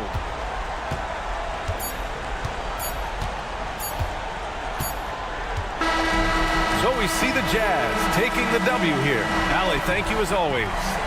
And that'll wrap it up, folks.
with this great lead. Certainly, Greg, some terrific young talent on display here tonight. Yeah, and Kevin, who's got next? I mean, some gifted players here answering in the affirmative. So here's Oklahoma City's starting group. The 4 and the 5, the lengthy pair of Holmgren and Hartenstein. Gilgeous-Alexander runs things with Dort to his side. And it's Williams at the small forward. And so it's the Thunder getting on the board first. Offensive rebound. Sexton for 3. Drains it from beyond the arc. Well, Sexton's confidence growing now. Knocking it down from the three-point line. That's big. Holmgren kicks to Gilgeous-Alexander. And he can't answer back. The three-pointer offline. Pass to Collier. And the Jazz, another 3. Big man John Collins seeing the court that time. Here's Holmgren. And that one drops for him. Textbook bounce pass there, perfectly timed. Jazz have gone 2 or 3 here to start out the game. Well, Brent, we had to wait a year for it, but Chet Holmgren had an incredible rookie season. And I don't think any talent evaluator is surprised at the way that Chet came in his first year and was able to contribute and sometimes dominate in the ways that he did. So coming back healthy, making that immediate impact, Chet Holmgren is going to be a superstar in this league. Now, here's Sexton. After the miss from Shai Gilgeous-Alexander. Three-pointer. And it's Collier missing. Oklahoma City's gone 1 or 2 from long range in the first quarter. And here's Gilgeous-Alexander outside. Jazz have gone 3 of 5 shooting the ball so far. Pass to Kessler. Out to the right wing. Here's Collier. From outside, off the mark. Well, the D doesn't seem to be too worried about him from three-point range, and he shows us why still. I expect him to make one of those. Now Sexton. After Lou Dort's three-pointer that didn't go. Markkanen can't get it to go. From deep three-point land. Dort misses. And that was a little bit of a range check for him. Well, I thought they played smart, and then all of a sudden it was maybe a little too flashy there, and that's unfortunate. There's Williams, and the slam by Williams. There are only a few players who can hit a teammate like that in stride. Beautiful assist. Here's Collier. Gilgeous-Alexander covering. Sexton deciding where to go with it. Lock at 6. The Jazz need to get off a shot here. Three-pointer, Markkanen, good on the triple. Talk about confidence, Markkanen feeling like he can drill shots from anywhere right now. You know, Greg, thinking back to the glory days in Utah, they went to back-to-back finals in 97 and 98. Unfortunately, though, Kevin, that Stockton-Malone era, they just couldn't overcome the dynastic Bulls. The Jazz still searching for that first NBA title. Revenge! Alexander coming right back for 3 of his own. It's stolen by Hartenstein. From deep, Gilgeous-Alexander. No good on that one. And the great shooters know when they've got enough opening to go for the 3. I didn't think it was a bad choice on that possession. Williams can't hit. Jazz leading by 8. Right now, let's send it over to the sidelines and get a report from David Aldridge. Kevin, thank you. Shai Gilgeous-Alexander is an elite scorer.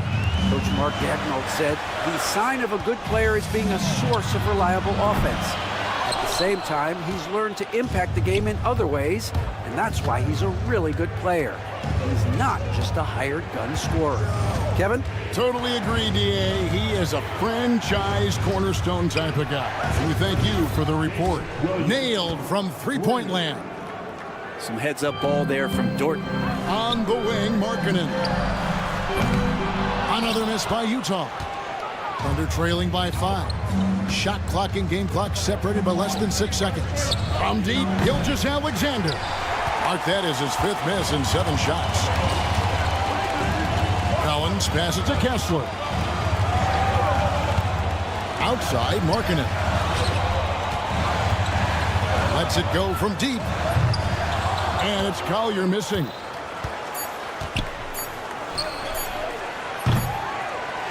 basket's coming early and often in the first quarter. It's the Jazz up by 5.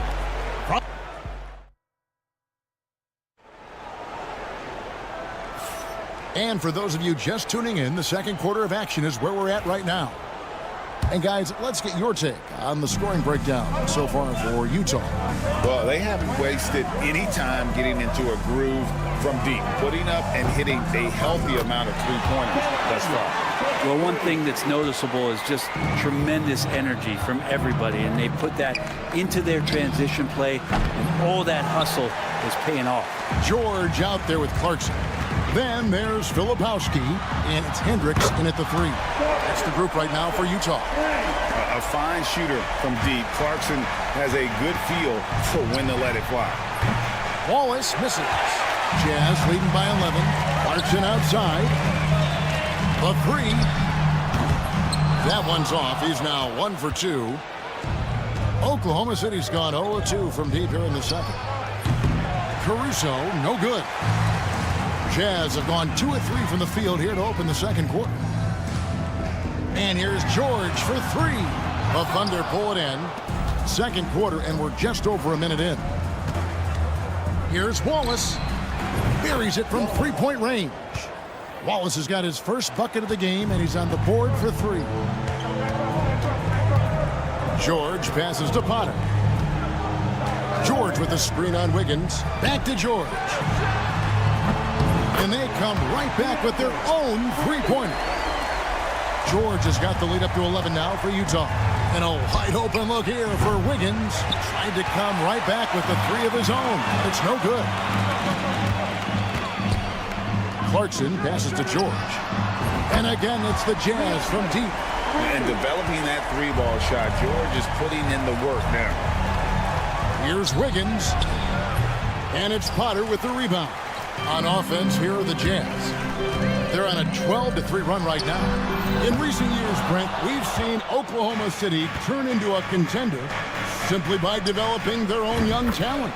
Yeah, blocks on sticks, on bricks, on blocks, and that's what they've done. They have not signed a free agent, big-name guy. They built from within. They built an incredible roster by drafting well and fostering the growth of these young players, along with the coach who has given them a lot of belief. It's been pretty magical in OKC. And no one near Clarkson as he lets it go. Bangs home the trifecta. Clarkson's got 6 in the quarter. That's a much better looking shot with the mechanics there. Good release point. Nice soft float on that jumper. Hendricks passes to Filipowski. It's up a 3. And Utah another 3. Yeah, such a sweet three-point stroke there, and it can really open things up inside because as good as he shoots it, it forces the opposing bigs to have to step out on the perimeter. Takes a 3. It's rebounded by Oklahoma City. From deep three-point territory. Rebounded by the Jazz. Potter's got his 4th rebound in this one. Hendricks passes to Filipowski. Another miss by Utah. Thunder trailing by 17. A wide open look here for Caruso. It's hauled in by George. Here's Filipowski. The long distance 3 is barreled. Filipowski's got a couple of three-pointers in the second for the Jazz. And stolen by Williams. Here's Wallace. And that time, also a missed shot. Jazz leading by 20. Here's Filipowski. And again, it's the Jazz from deep. Yet another 3. Once we hit the second quarter, it just seems as if those threes just started to fall like raindrops. Williams' shot is off. Well, he wanted to return the favor there for that last 3, but it just wasn't in the cards. Here's Filipowski. He's got 9. A three-pointer, no good. There's 39 seconds left now here in the second. Over in the corner, Caruso. No good on the triple. All the energy is on the other side right now, and every miss just makes it worse. Well, the other team is scorching hot, and they come down on this end and can't find a way to get the embers going. Joe passes to Wallace. The 3-ball. Filipowski grabs the board. Filipowski's got 6 rebounds now in the game. Tipped away. Caruso with the steal. Just 3 on the clock. And through one half, it hasn't even been close. Jazz out in front, delivering the blowout. And we'll be back right after halftime to get the third quarter underway. Please move your attention to center court and get ready for the fan half-court shot.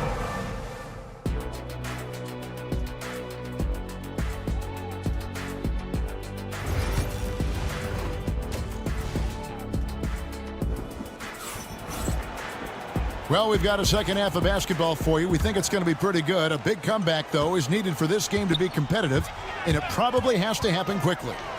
For years, it seemed like the league was going to go smaller. But lately, Greg, it seems like size is back in fashion. Yeah, I mean, look at the MVP award, right? Centers and Jokic and Embiid winning it recently. Even Giannis, I wouldn't consider him small. And just overall around the NBA, it feels like bigger teams are having more success. So the Thunder 5 right now. The 4 and the 5, the lengthy pair of Holmgren and Hartenstein. Gilgeous-Alexander runs things with Dort to his side. And it's Williams at the 3. And with an update from the sidelines, let's check in with David Aldridge. Kevin, thank you. The Utah Jazz last season became one of the first teams in the league to move their games to broadcast television. It's a gamble, but they just about tripled their reach. And with the rapid growth in the region, they have a chance to attract new fans. And Kevin, no doubt, other NBA teams are keen to see how this goes. Oh, David, no question at all. And we thank you for your report. Stolen by Kessler. Pass to Sexton. And out of bounds as the Thunder gain possession. Well, Greg, over the last few seasons, one area of consistency for the Jazz has been their rebounding.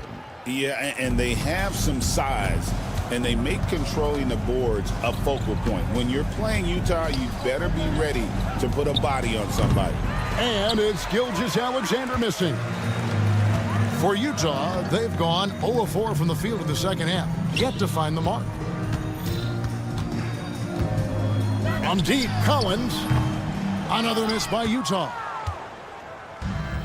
Oklahoma City's gotten off to a very slow start from three-point range in the second half. They're 0-4. And that's another just bad decision on a night full of those. His shot selection tonight has been questionable at best. Collier's gone 2 for 7, struggling a bit. Guys, they're looking for a spark here. Yeah, a cold stretch offensively, for sure. Well, that's a shot right there he's going to hit 9 times out of 10. We just saw the 10% he doesn't make. Here's Gilgeous-Alexander. And Gilgeous-Alexander throws it down. And finally, someone scores. Yeah, the buckets have been few and far between, and neither team able to get into any sort of offensive rhythm. And that's a foul called on Shai Gilgeous-Alexander. That is his first foul of the game. The Jazz making a switch here. Sensabaugh is checked in. Markkanen from outside. Thunder with the rebound. Well, he wants to shoot his way out of this cold spell, but the struggles continue. Yeah, he's got to move on, forget about this sequence here, and try to find a way to get on the board. You know, I love how he absorbs the foul and still had a chance to knock that one down. Oklahoma City shooting their initial free throws of the game right here. And one of the highlights last year for this group was the fact that they were so efficient from the charity stripe. That's a huge factor. Keontae George, he's checked in for the Jazz. Wallace is checked in for Oklahoma City. The Thunder shooting only 21% from the field so far. It's picked off. Pass to George. To the left wing. Here's Sensabaugh. Drills it from outside. Sensabaugh has got himself going with the triple, his first basket of the game. A minute 50 left in the third quarter. Gilgeous-Alexander can't get it to go. Offside Collins. Here's Sensabaugh. And again, it's the Jazz from deep. Well, nice ball rotation there by Collins, sharing the rock from the front court.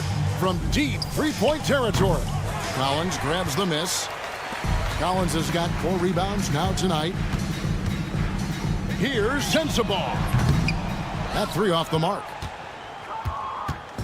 And so it's Dort with it. He brings it up for the Thunder. Their defense has only allowed 6 points in the second half. Markkanen can't get it to go. You know, he's usually very reliable from out there, but tonight it's just not going down.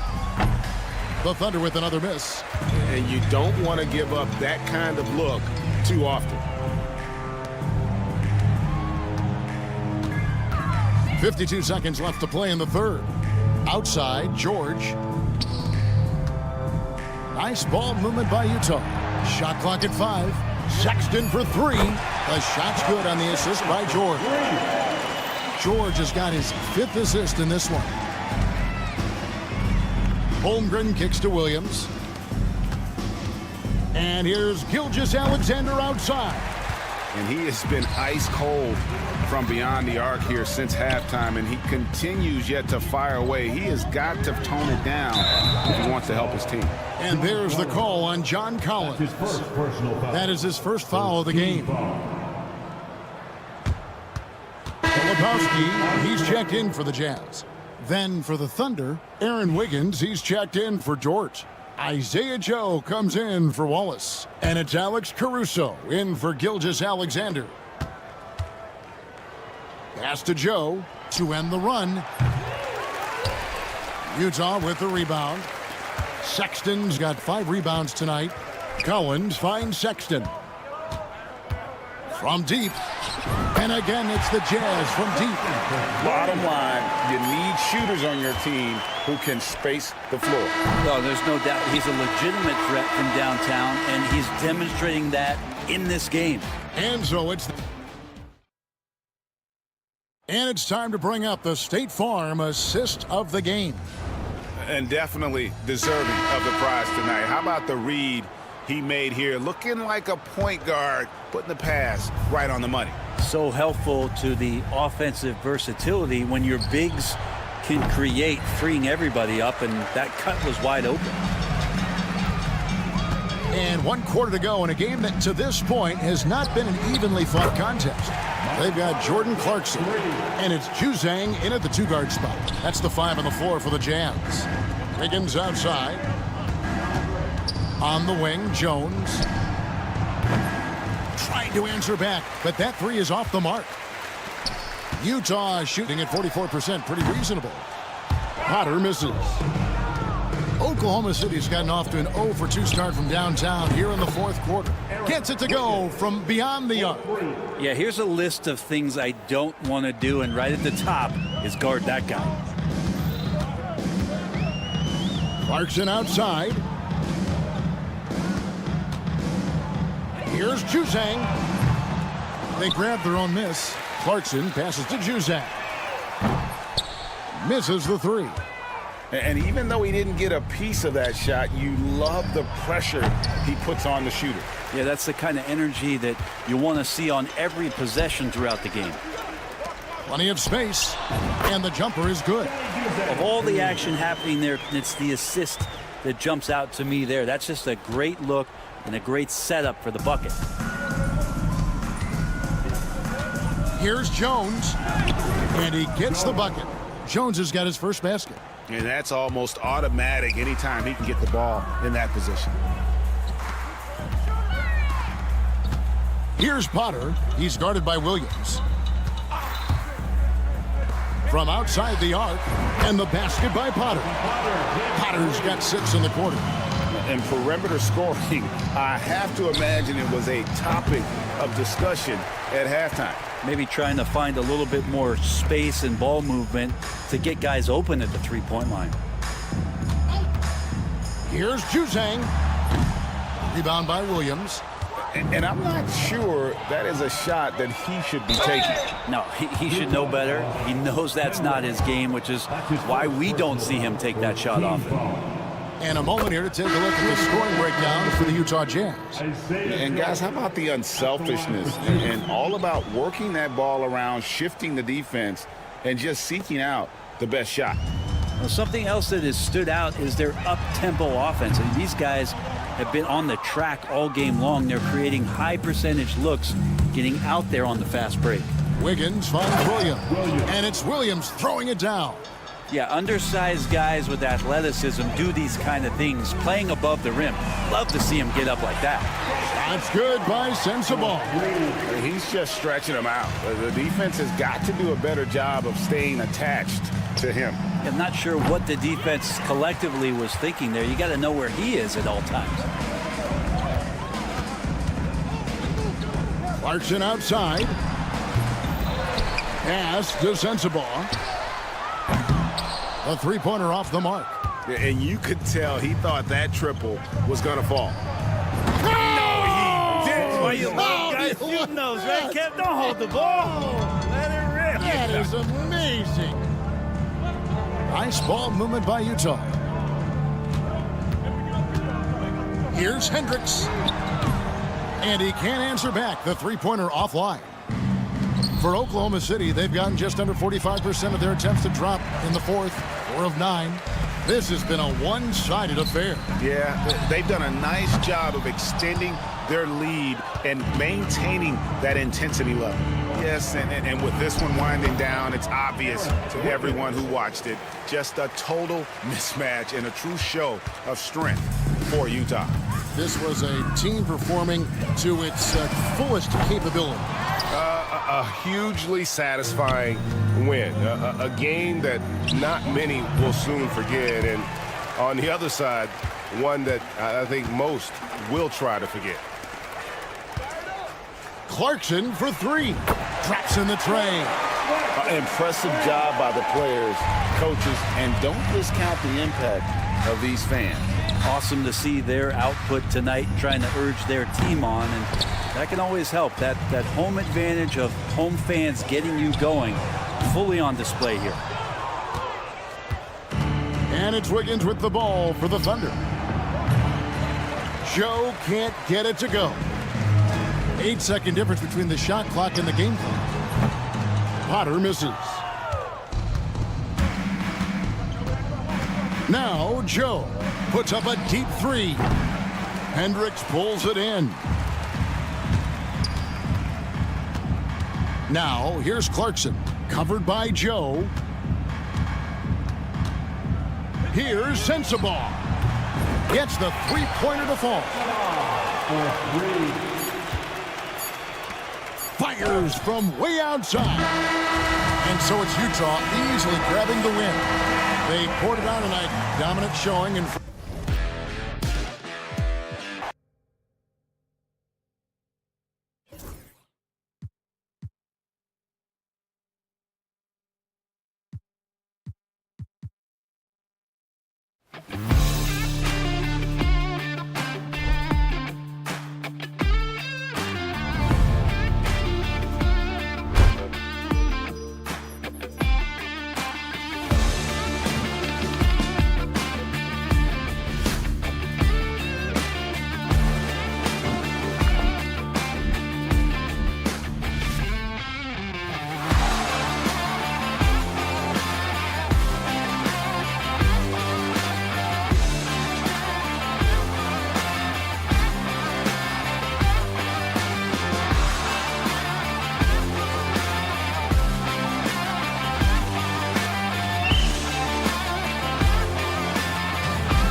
a marquee matchup here tonight. Two of the NBA's best teams with some of the best players. And it's bound to be a fun one, right? There is elite talent on the floor.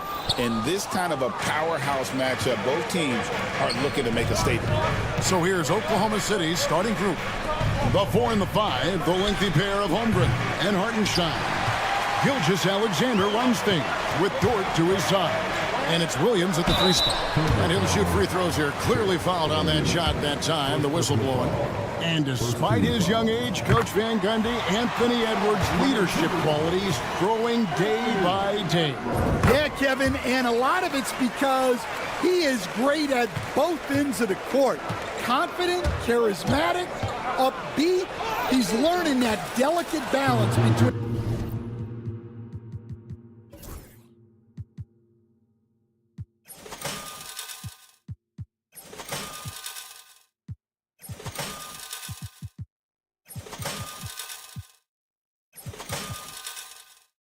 taking over a game and bringing his teammates along for the ride.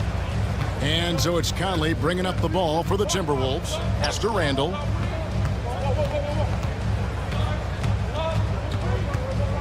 Shoots over Holmgren. Randall no good.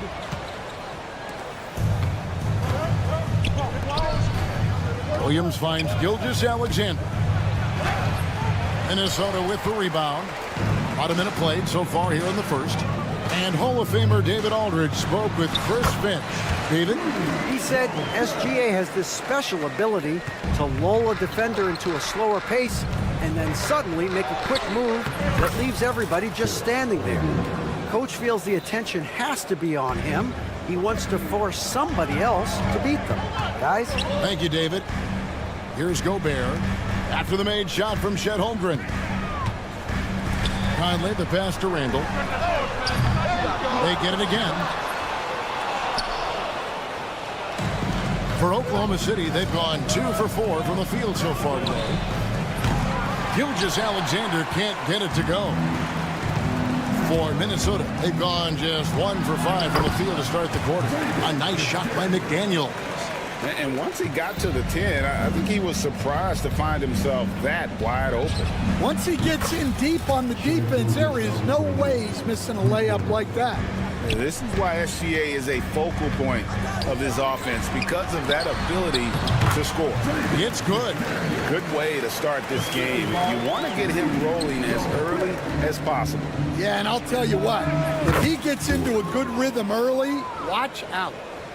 And just under 2.5 minutes elapsed here in the first. Here's McDaniels. It drops for his 3rd basket. He's missed only 1 shot. Really, the defense is helpless to stop a layup right there. Just too much of an advantage in terms of the mismatch. Greg, this is some kind of note. Last year, Minnesota, for just the 2nd time, had ever won a series in the postseason. Yeah, they've been bounced in the first round, 10 of 12 appearances. But last year's team was different. Their elite defense fueled the conference finals run. Now, here's Holmgren. Dort kicks to Gilgeous-Alexander. A 3-pointer off the mark. And so it's Randall bringing it up now for the Minnesota Timberwolves. To the left side wing. Gobert finds Conley. That 3 off the mark. Thunder have gone 50% from the field to this point, 4 of 8. Dort misses. Well, he's got a great stroke. That one almost dropped. Here's the 3. Tries again. Randall no good. Oh, you got to finish at the rim right there. You hate seeing those opportunities go to waste. From deep 3-point territory. Rebound, Minnesota. To the wing on the left. Beyond the arc. A rebound by Gilgeous-Alexander. The Thunder shooting just about an even 40% to start. Moving it up. The Timberwolves working the ball around now. Lets it go with the 3. Drains it from beyond the arc. McDaniel's got 9. And that's exactly what he's looking for, draining the triple. Here's Williams. The putback. He hangs in there and cashes in on the second chance points. That is really good work there on the offensive glass. Outside Edwards. Outside for Randall. Outside Conley. Edwards passes to Gobert. 6 on the shot clock. Randall no good. And there hasn't been anything easy for him in this period. Well, the offense has to look for ways to get him easier shots, better selections. You have to be set up for success. Edwards finds McDaniel. Offline with the baseline jumper. Well, that one should be in his wheelhouse, but just off the mark. It's been all about Jaden McDaniels for Minnesota.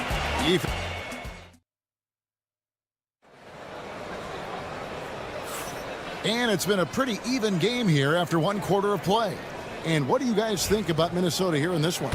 Well, they used the fast break to generate some easy buckets before the defense could get set. Yeah, they've dictated the pace to this point, looking to run at every opportunity. Randall out there with Reed.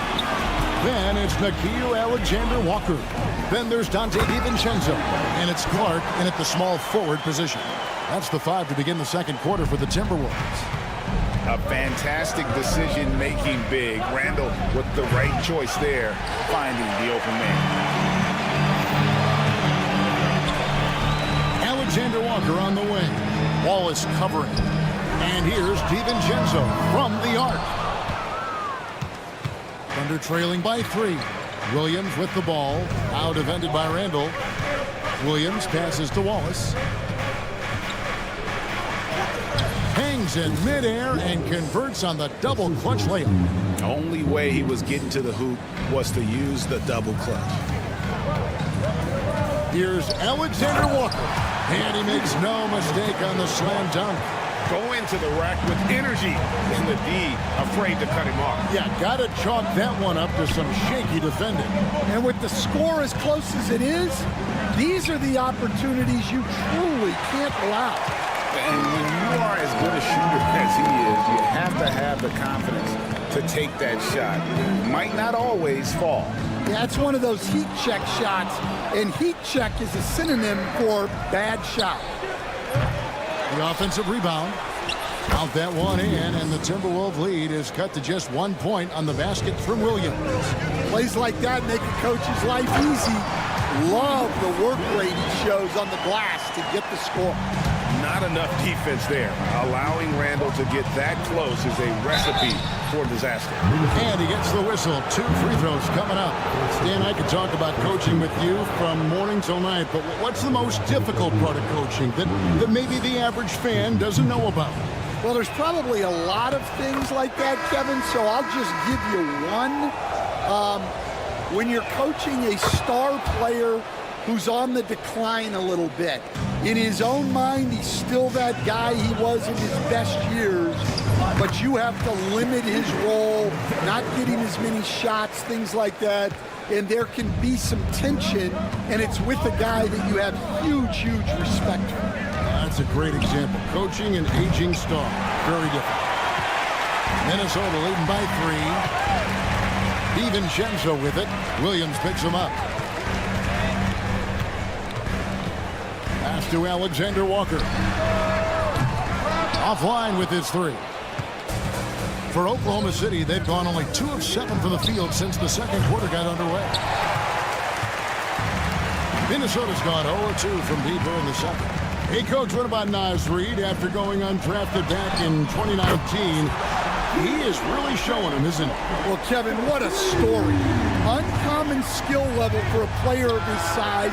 He can shoot the ball. He can handle the ball. He's got a lot in his arsenal. Here's DiVincenzo after Oklahoma City gets the 3. Dillingham wide open, and he fires. And he can't answer back. The three-pointer offline. Here's Caruso. The shot goes in. First of the night. He's 1 for 3 to start the game. And they've done well at taking advantage of some late defensive rotations and getting the ball in the paint. Reed, and the 3 ball is good. Reed's got his first 3 points of the game. Well, he can beat you in a lot of ways. Very challenging to defend. Kicks it out to Wiggins. Williams passes to Wiggins. Joe in the corner. From outside, off the mark. Timberwolves lead by 4. Pass to Reed. Clark a screen on Wiggins. Three-pointer. Reed misses. Oklahoma City shooting 36% in the second quarter. They really haven't found their rhythm yet offensively here. Well, it's a three-point shooting league. Guys like him are so important for spacing. Dillingham with the bucket. And they've repeatedly probed inside in the first half, guys, and it's paid off. Wiggins from outside. Minnesota with the rebound. Dillingham with it. Over to the left wing. 27 seconds left here in the second. Reed misses. And I was sure that was money on that one, but everyone is afforded an easy miss or two. Yeah, it was a great look. Sometimes they don't fall. You've just got to keep taking great shots. Dillingham. And the slam dunk by Dillingham. Ooh, he put a little extra on that one. He does. He doesn't usually finish soft either. Obviously, he can when necessary, but not that time. From the arc. And no good on the last second attempt this time. And some good action through the first 2 quarters as we reach halftime. The Timberwolves on top, up by 5. And we'll be back right after halftime for the start of the third quarter. We'll see you in a bit.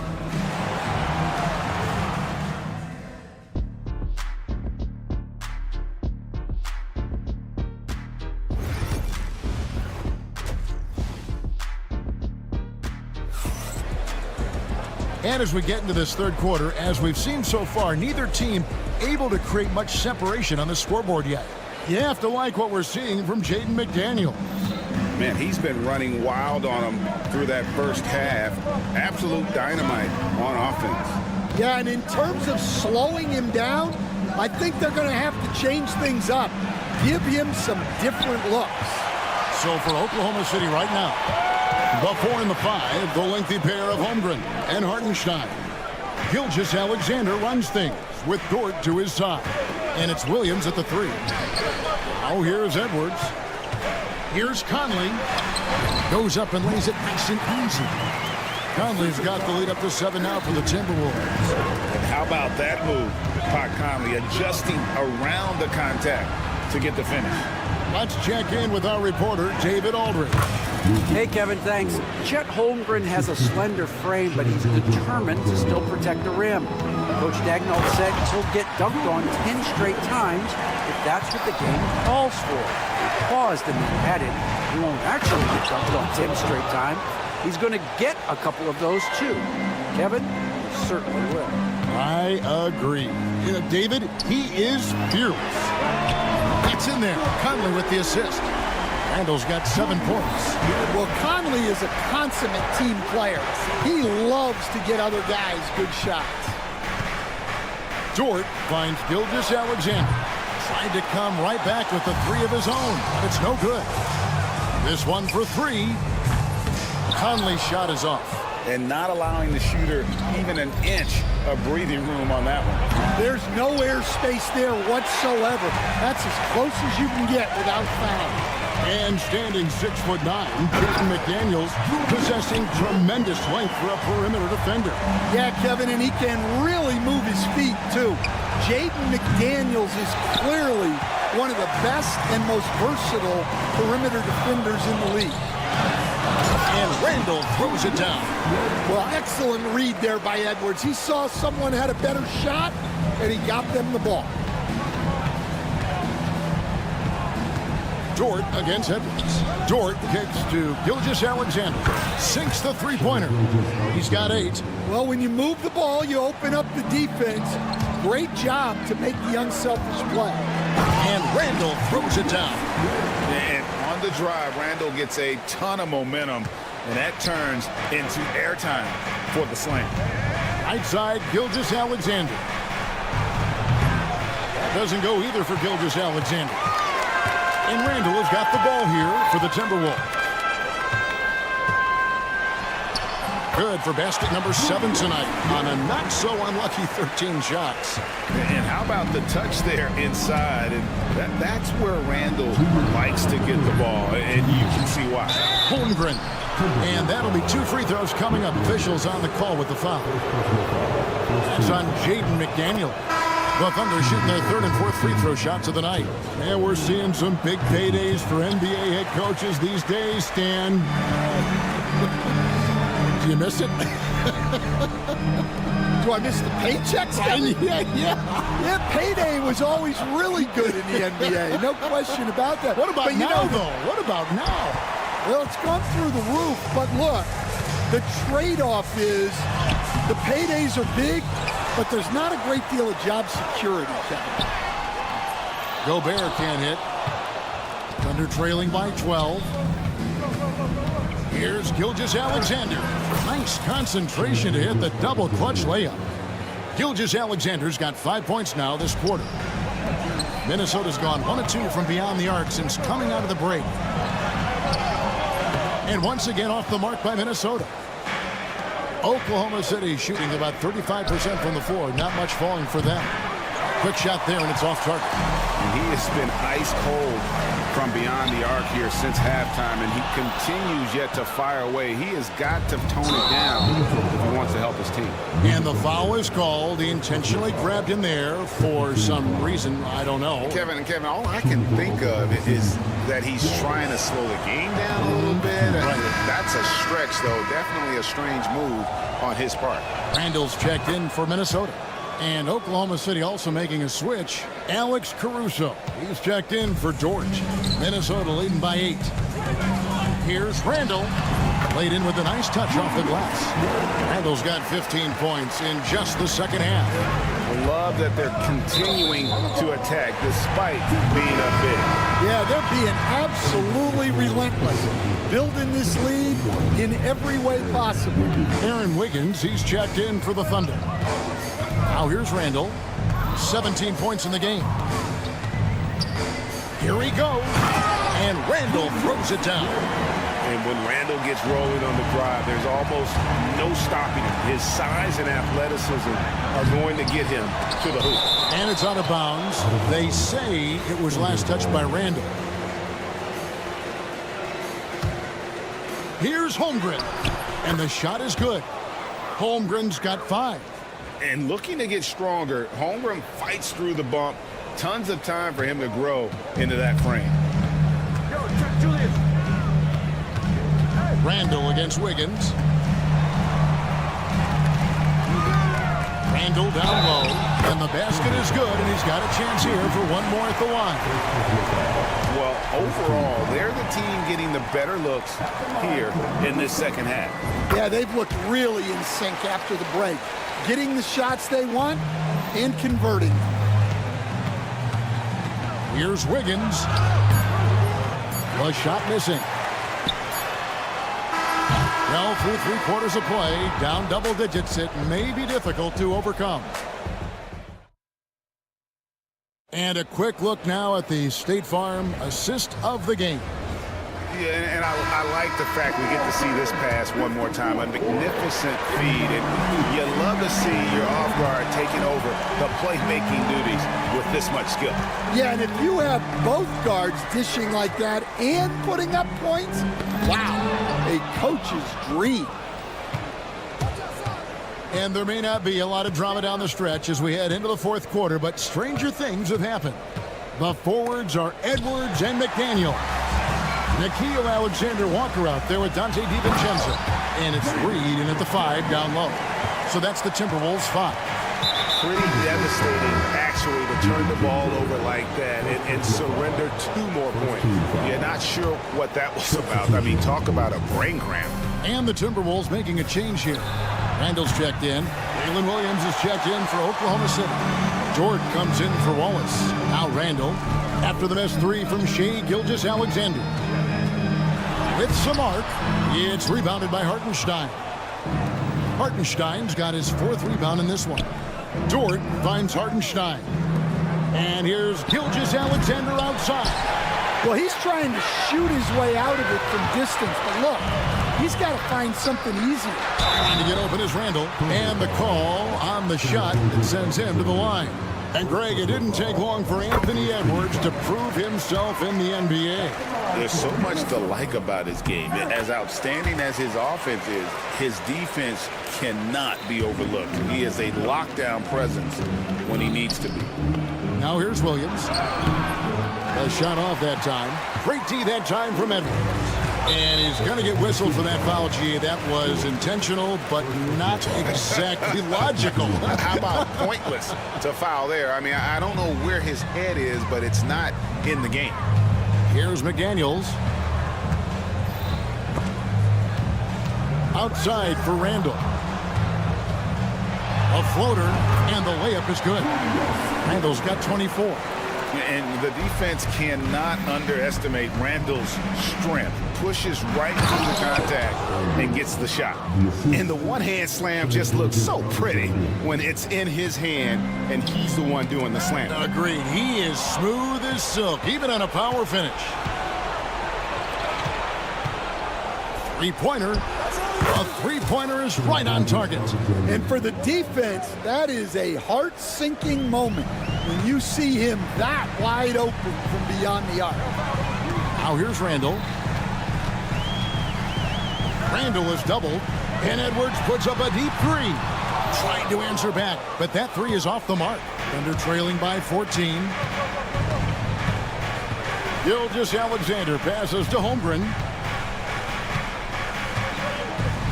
Back to Gilgeous-Alexander. Pass to Dort. Offensive rebound. Hartenstein. Yep, it counts. Well, second chance points are all about a lack of effort defensively. Those buckets would drive me nuts. Now here's Randall. Randall is doubled. Now DiVincenzo. Randall down low. He's defended by Hartenstein. Randall no good. From deep three-point land. And it's McDaniels with the rebound. McDaniels got his 7th rebound here tonight. And the wide open shot from DiVincenzo. That's in, coming off an assist from Randall. Randall's got 3 assists now in this one. Here's Hartenstein. He gets it in there. How about the floor awareness by Gilgeous-Alexander? Solid at just spotting his open teammate. DiVincenzo kicks to Randall. Well, if you're just tuning in, welcome. We've got about 3.5 minutes gone here in the 4th quarter. From deep, Gilgeous-Alexander.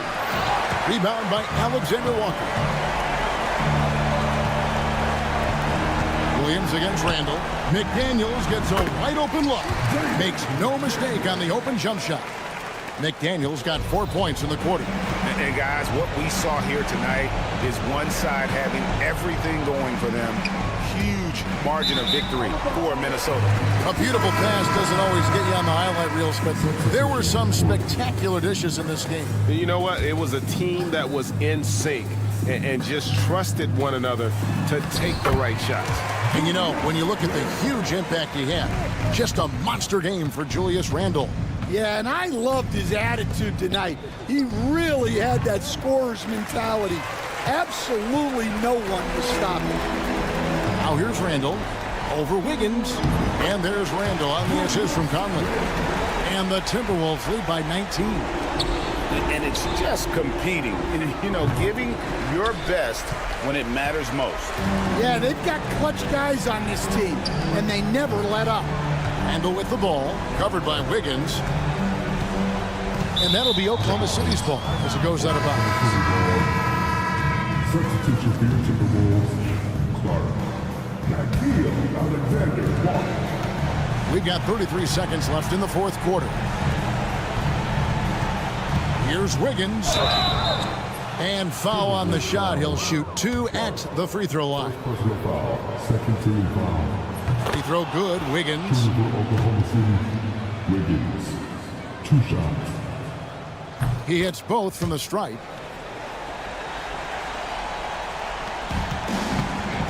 .26 seconds left to play here in the fourth. And foul on the shot, so he'll get a chance at the line. And the length of Gobert can be so difficult to deal with, and that's why you have to be physical with him on defense. There's 21 seconds left in the fourth quarter of this one. And again, Oklahoma City, no good. Conley against Wallace. Has to Gobert. Here's McDaniels. His three-pointers off the mark.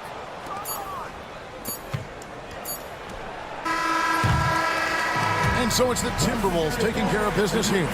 Thank you, David. And that about wraps it up for Stan Van Gundy.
looks like a lopsided matchup, but anything can happen in the NBA, Grant. That is the truth. I mean, that's why they play the games. One guy gets hot, a team gets cold. That's all it takes to swing the entire outcome of a game. So here are the Jazz starting five. Markkanen and Collins, the 3 and 4. Collier is out there with Colin Sexton. And it's Kessler in at the 5, roaming the paint. Shot clock at 6.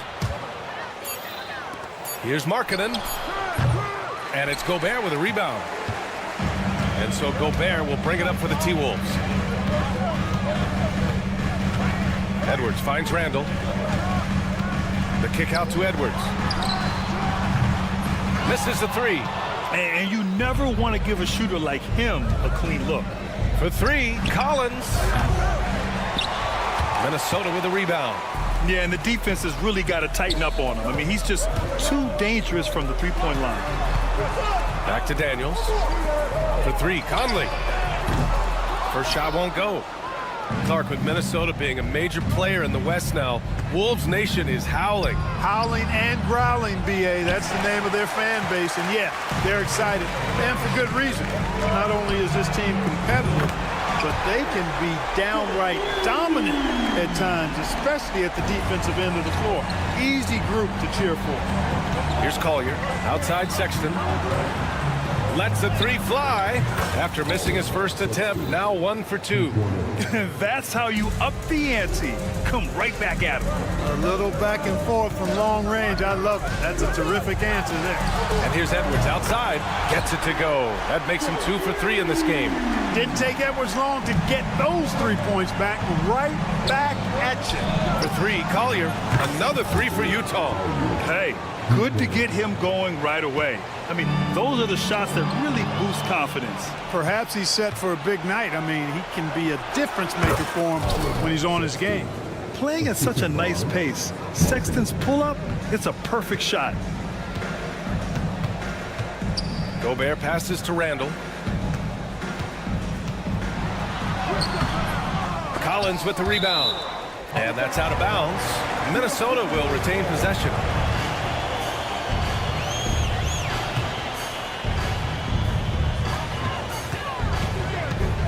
Randall against Collins. Count it. Good. Well, he's a wrecking ball on offense. Randall, so good at finishing inside. Here's Collier. He's guarded by Conley. Fires for 3. That shot off. Minnesota has gone 2 for 4 from range to start things off. Randall outside. Pass to Gobert. Oh, and Gobert powers it home. This is where Gobert likes to park himself, right around the rack. And from what we've seen so far in his career, Anthony Edwards wants to be that guy in crunch time, Clark. Yeah, I love his mentality. Not only in that he wants to be the guy, but he also wants to elevate his teammates. And he plays the game with an exuberance and a joy and a freshness that is, quite good to see. But I like his attack mentality and his willingness to step into leading his team by example at both ends of the floor. Put some extra on that slam, entertaining the fans and the broadcasters. And the whistle blows. It's going to be on Anthony Edwards. That's his first foul. He didn't have his feet planted. Yeah, and I like this call because you want the refs in that situation. If there's any doubt, err on the side of giving the benefit of the doubt to the offensive player. That should have been a block, and it was. Reed's checked in for Minnesota. DiVincenzo comes in for Conley. Gets the 3 ball to go. Sexton's got 8. I mean, Sexton can shoot from anywhere. Strong from beyond the arc. Here's Reed, and he drives in. A slam dunk by Reed.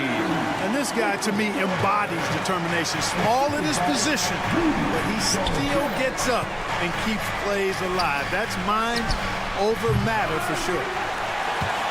The Timberwolves lead by 3. And let's take a moment to get your take, guys, on the scoring so far for the Timberwolves. To me, it's been the ball movement. That's been the key. Going from good to great. Not settling for a good shot, making that extra pass, keeping the defense off balance, and taking great shots. Another area they've excelled in is the points in the paint. They've been able to gouge the interior defense so far in this one. Clark is checked in for the Timberwolves. Alexander Walker comes in for Edwards. Hendricks is checked in for Utah. Clarkson comes in for Sexton. Here's Potter. Fires the jumper from the corner and nails it. The Timberwolves have gone 6 of 9 and finding their rhythm now. Reed passes to McDaniels. Back to Reed. It's picked off. Shot clock and game clock. 1 second differential. Clarkson for 3. Fires in the triple. It's all knotted up. Rise and fire away. This is Clarkson's attitude as soon as he catches the rock. Pass to McDaniels. Clark outside.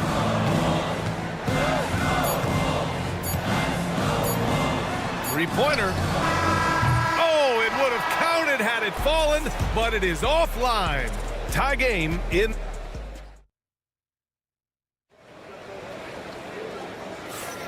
And if you're just joining us, it's been a pretty even game through the first quarter. All right, let's quickly break down the game, what we've seen so far from the Timberwolves, guys. Well, it looks like hitting the boards hard was an emphasis of their attack. They knew how valuable it was to do so. Yeah, and you know, when a team establishes an edge on the glass early, it really sets things up for the rest of the game.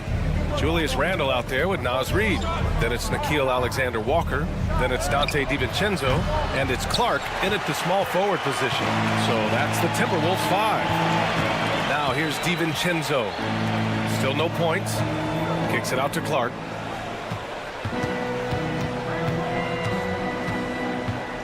Pass to DiVincenzo.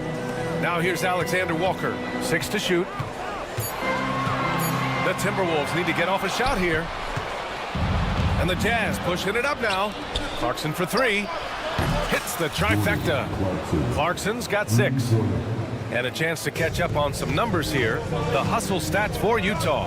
Well, the effort they've shown on defense has been infectious.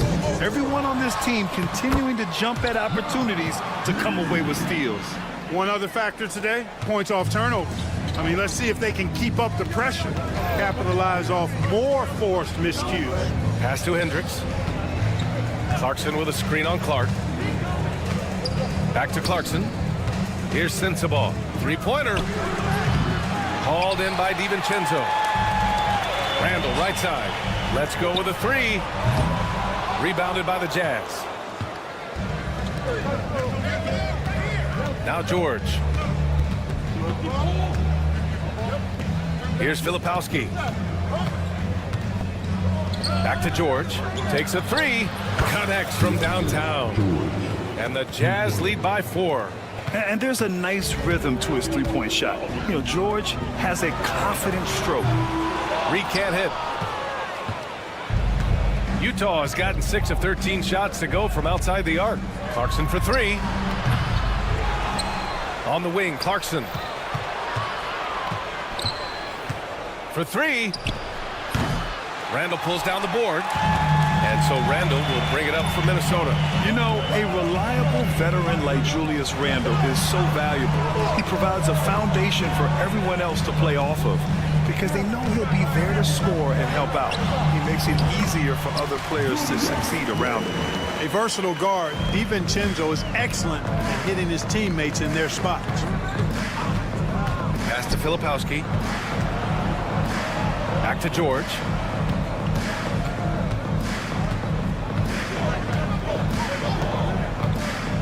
Here's Sensabaugh to the left side wing. Takes the 3. The shot by Filipowski, no good. High post Clark. No points yet.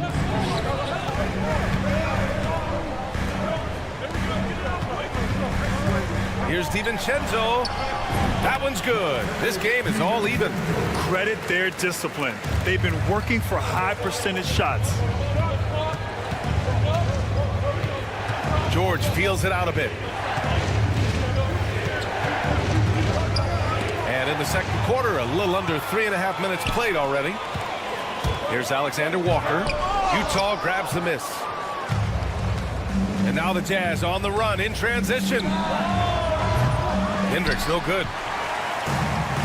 Minnesota's gone 0 for 4 from beyond the arc here in the second quarter. Clark finds DiVincenzo. Drops in the 3. DiVincenzo's got 5 points in the quarter. And there's DiVincenzo with the quick trigger.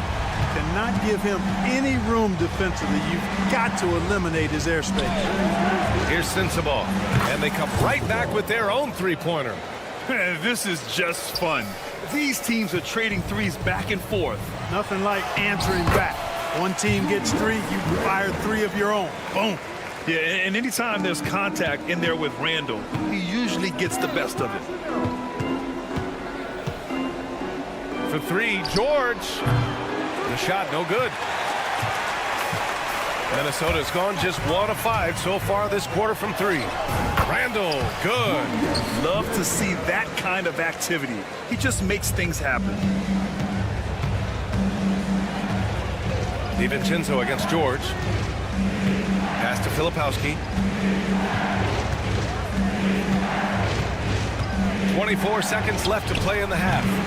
That 3's off the mark. And here's Minnesota now. They're on an 11-3 run. With the 10-footer. Yep, count it. And now it's a 6-point Minnesota lead. For Randall, another bucket. He continues to expand his offensive game. For 3, George sinks the tray. George has got 6 points. Now here's Randall. It could go.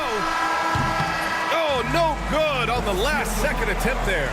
And so a close game as we wrap up the first half of play. It's Minnesota leading by 3. And join us right back here after the break for the start of the second half.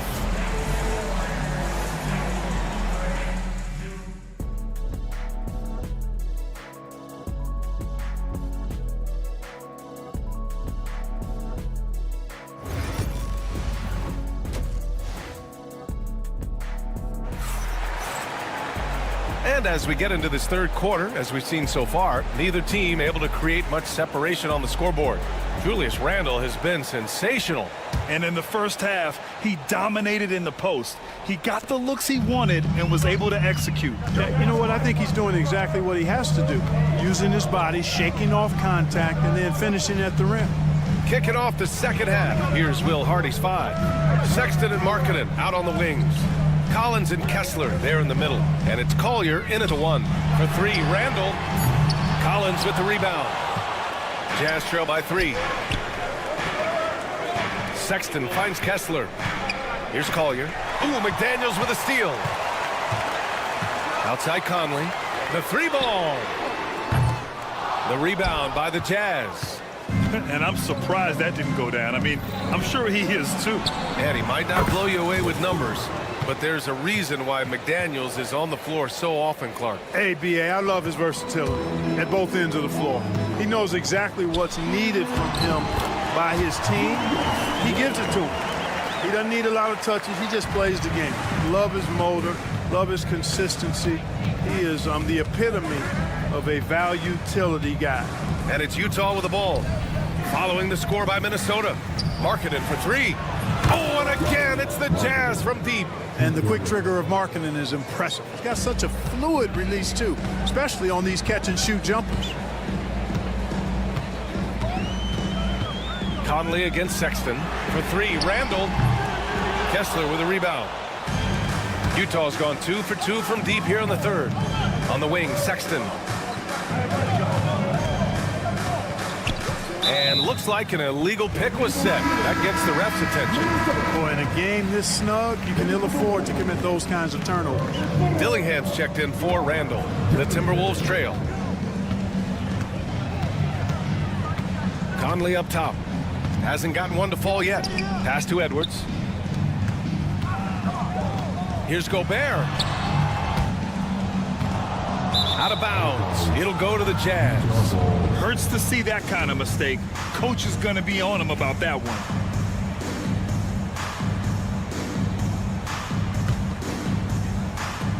The Jazz shooting 46%, a decent average so far.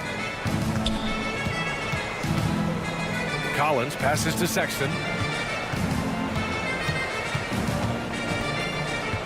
Markkanen outside. The 3 is up.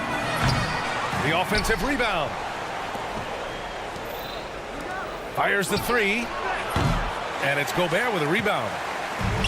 The Timberwolves have gotten only 1 of 4 shots to fall in the second half. Shot is good by Edwards. Well, Clark, we hear coaches often say, trust your teammates. Why is that sometimes a challenge? Well, you know, when you talk about passing the basketball, there's got to be a level of trust and confidence that where you pass it to is going to produce some fruit, and that it might come back to you if that's the best play. And then defensively, you can't be good defensively without communicating and trusting one another to cover for each other in the defensive scheme that you're playing. Pass to Collier. Collins against McDaniels. Kessler a screen on McDaniels. Here's Collier. Just 5 on the clock. Utah with another miss.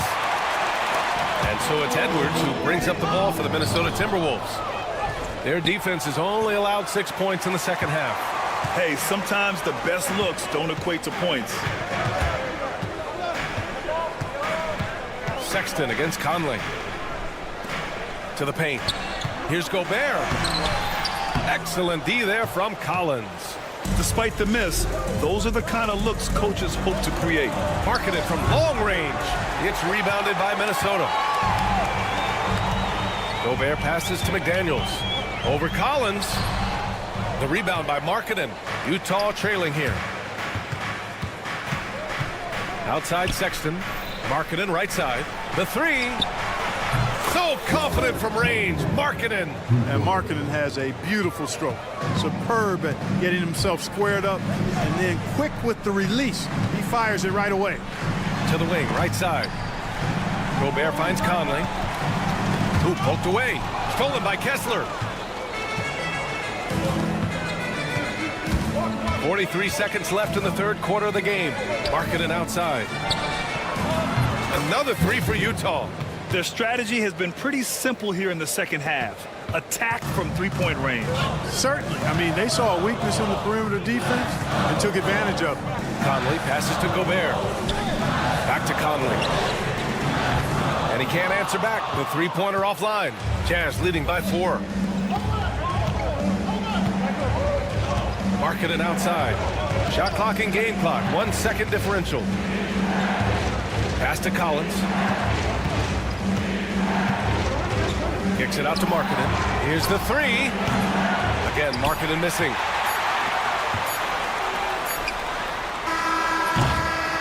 And that'll do it for the third quarter. Jazz out in front, leading by 4.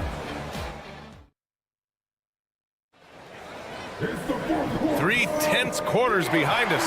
1 more to go. Thanks for being with us as we get ready for the 4th. Here's George. We've got Anthony Edwards. Nickeil Alexander-Walker out there with Dante DiVincenzo. Then there's Naz Reid, and it's Gobert in at the 5. So that's the lineup for Minnesota. To 3, George. Reid with the rebound. Reid's got 4 rebounds now. Edwards, a pass to Gobert. It's stolen by Clarkson.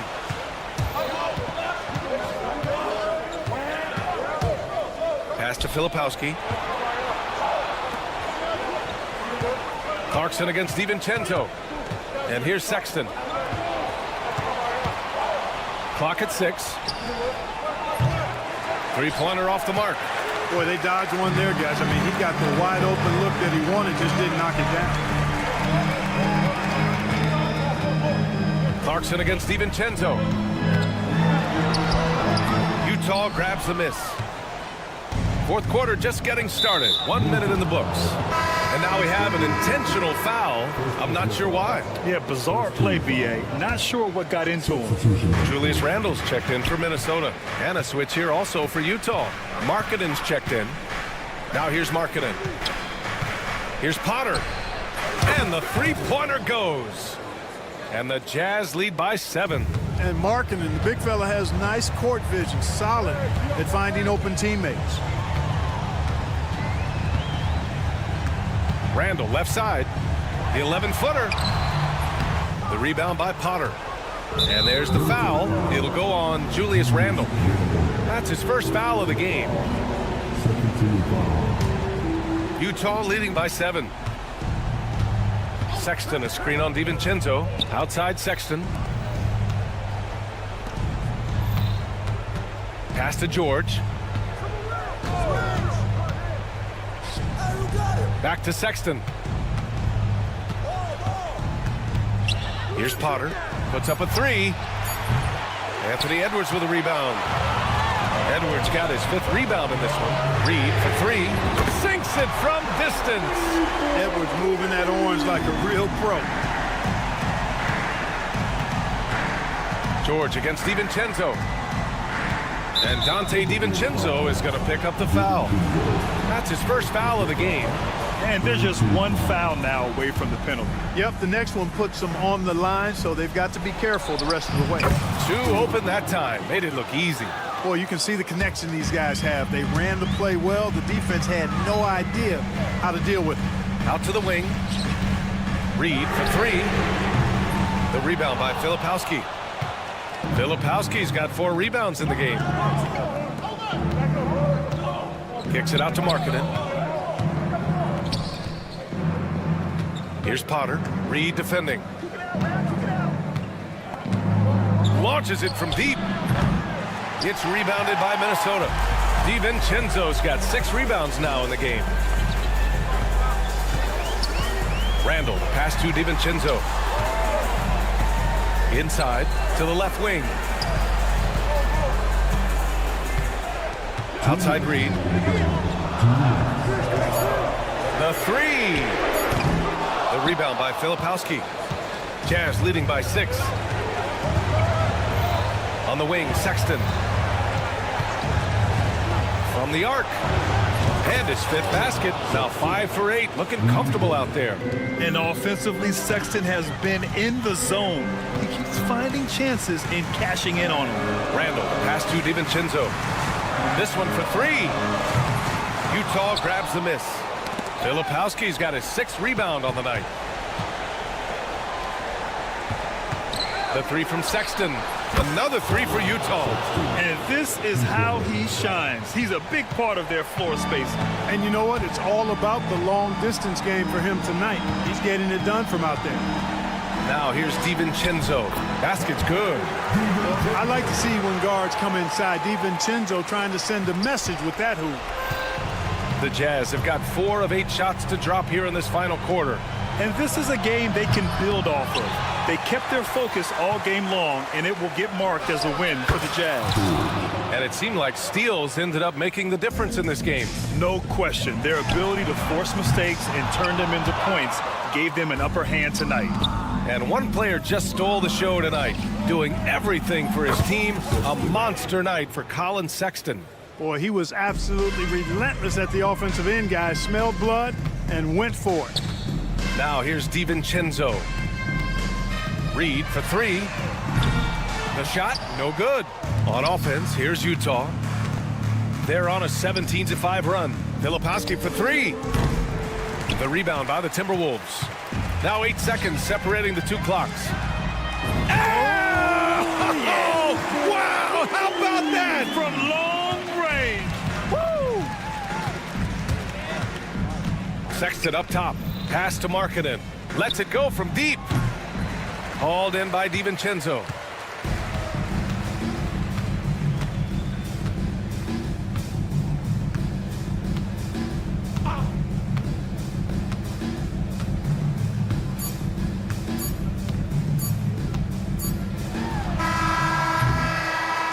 So we see the Jazz taking the W here. Exceptional effort on the road. They were ready.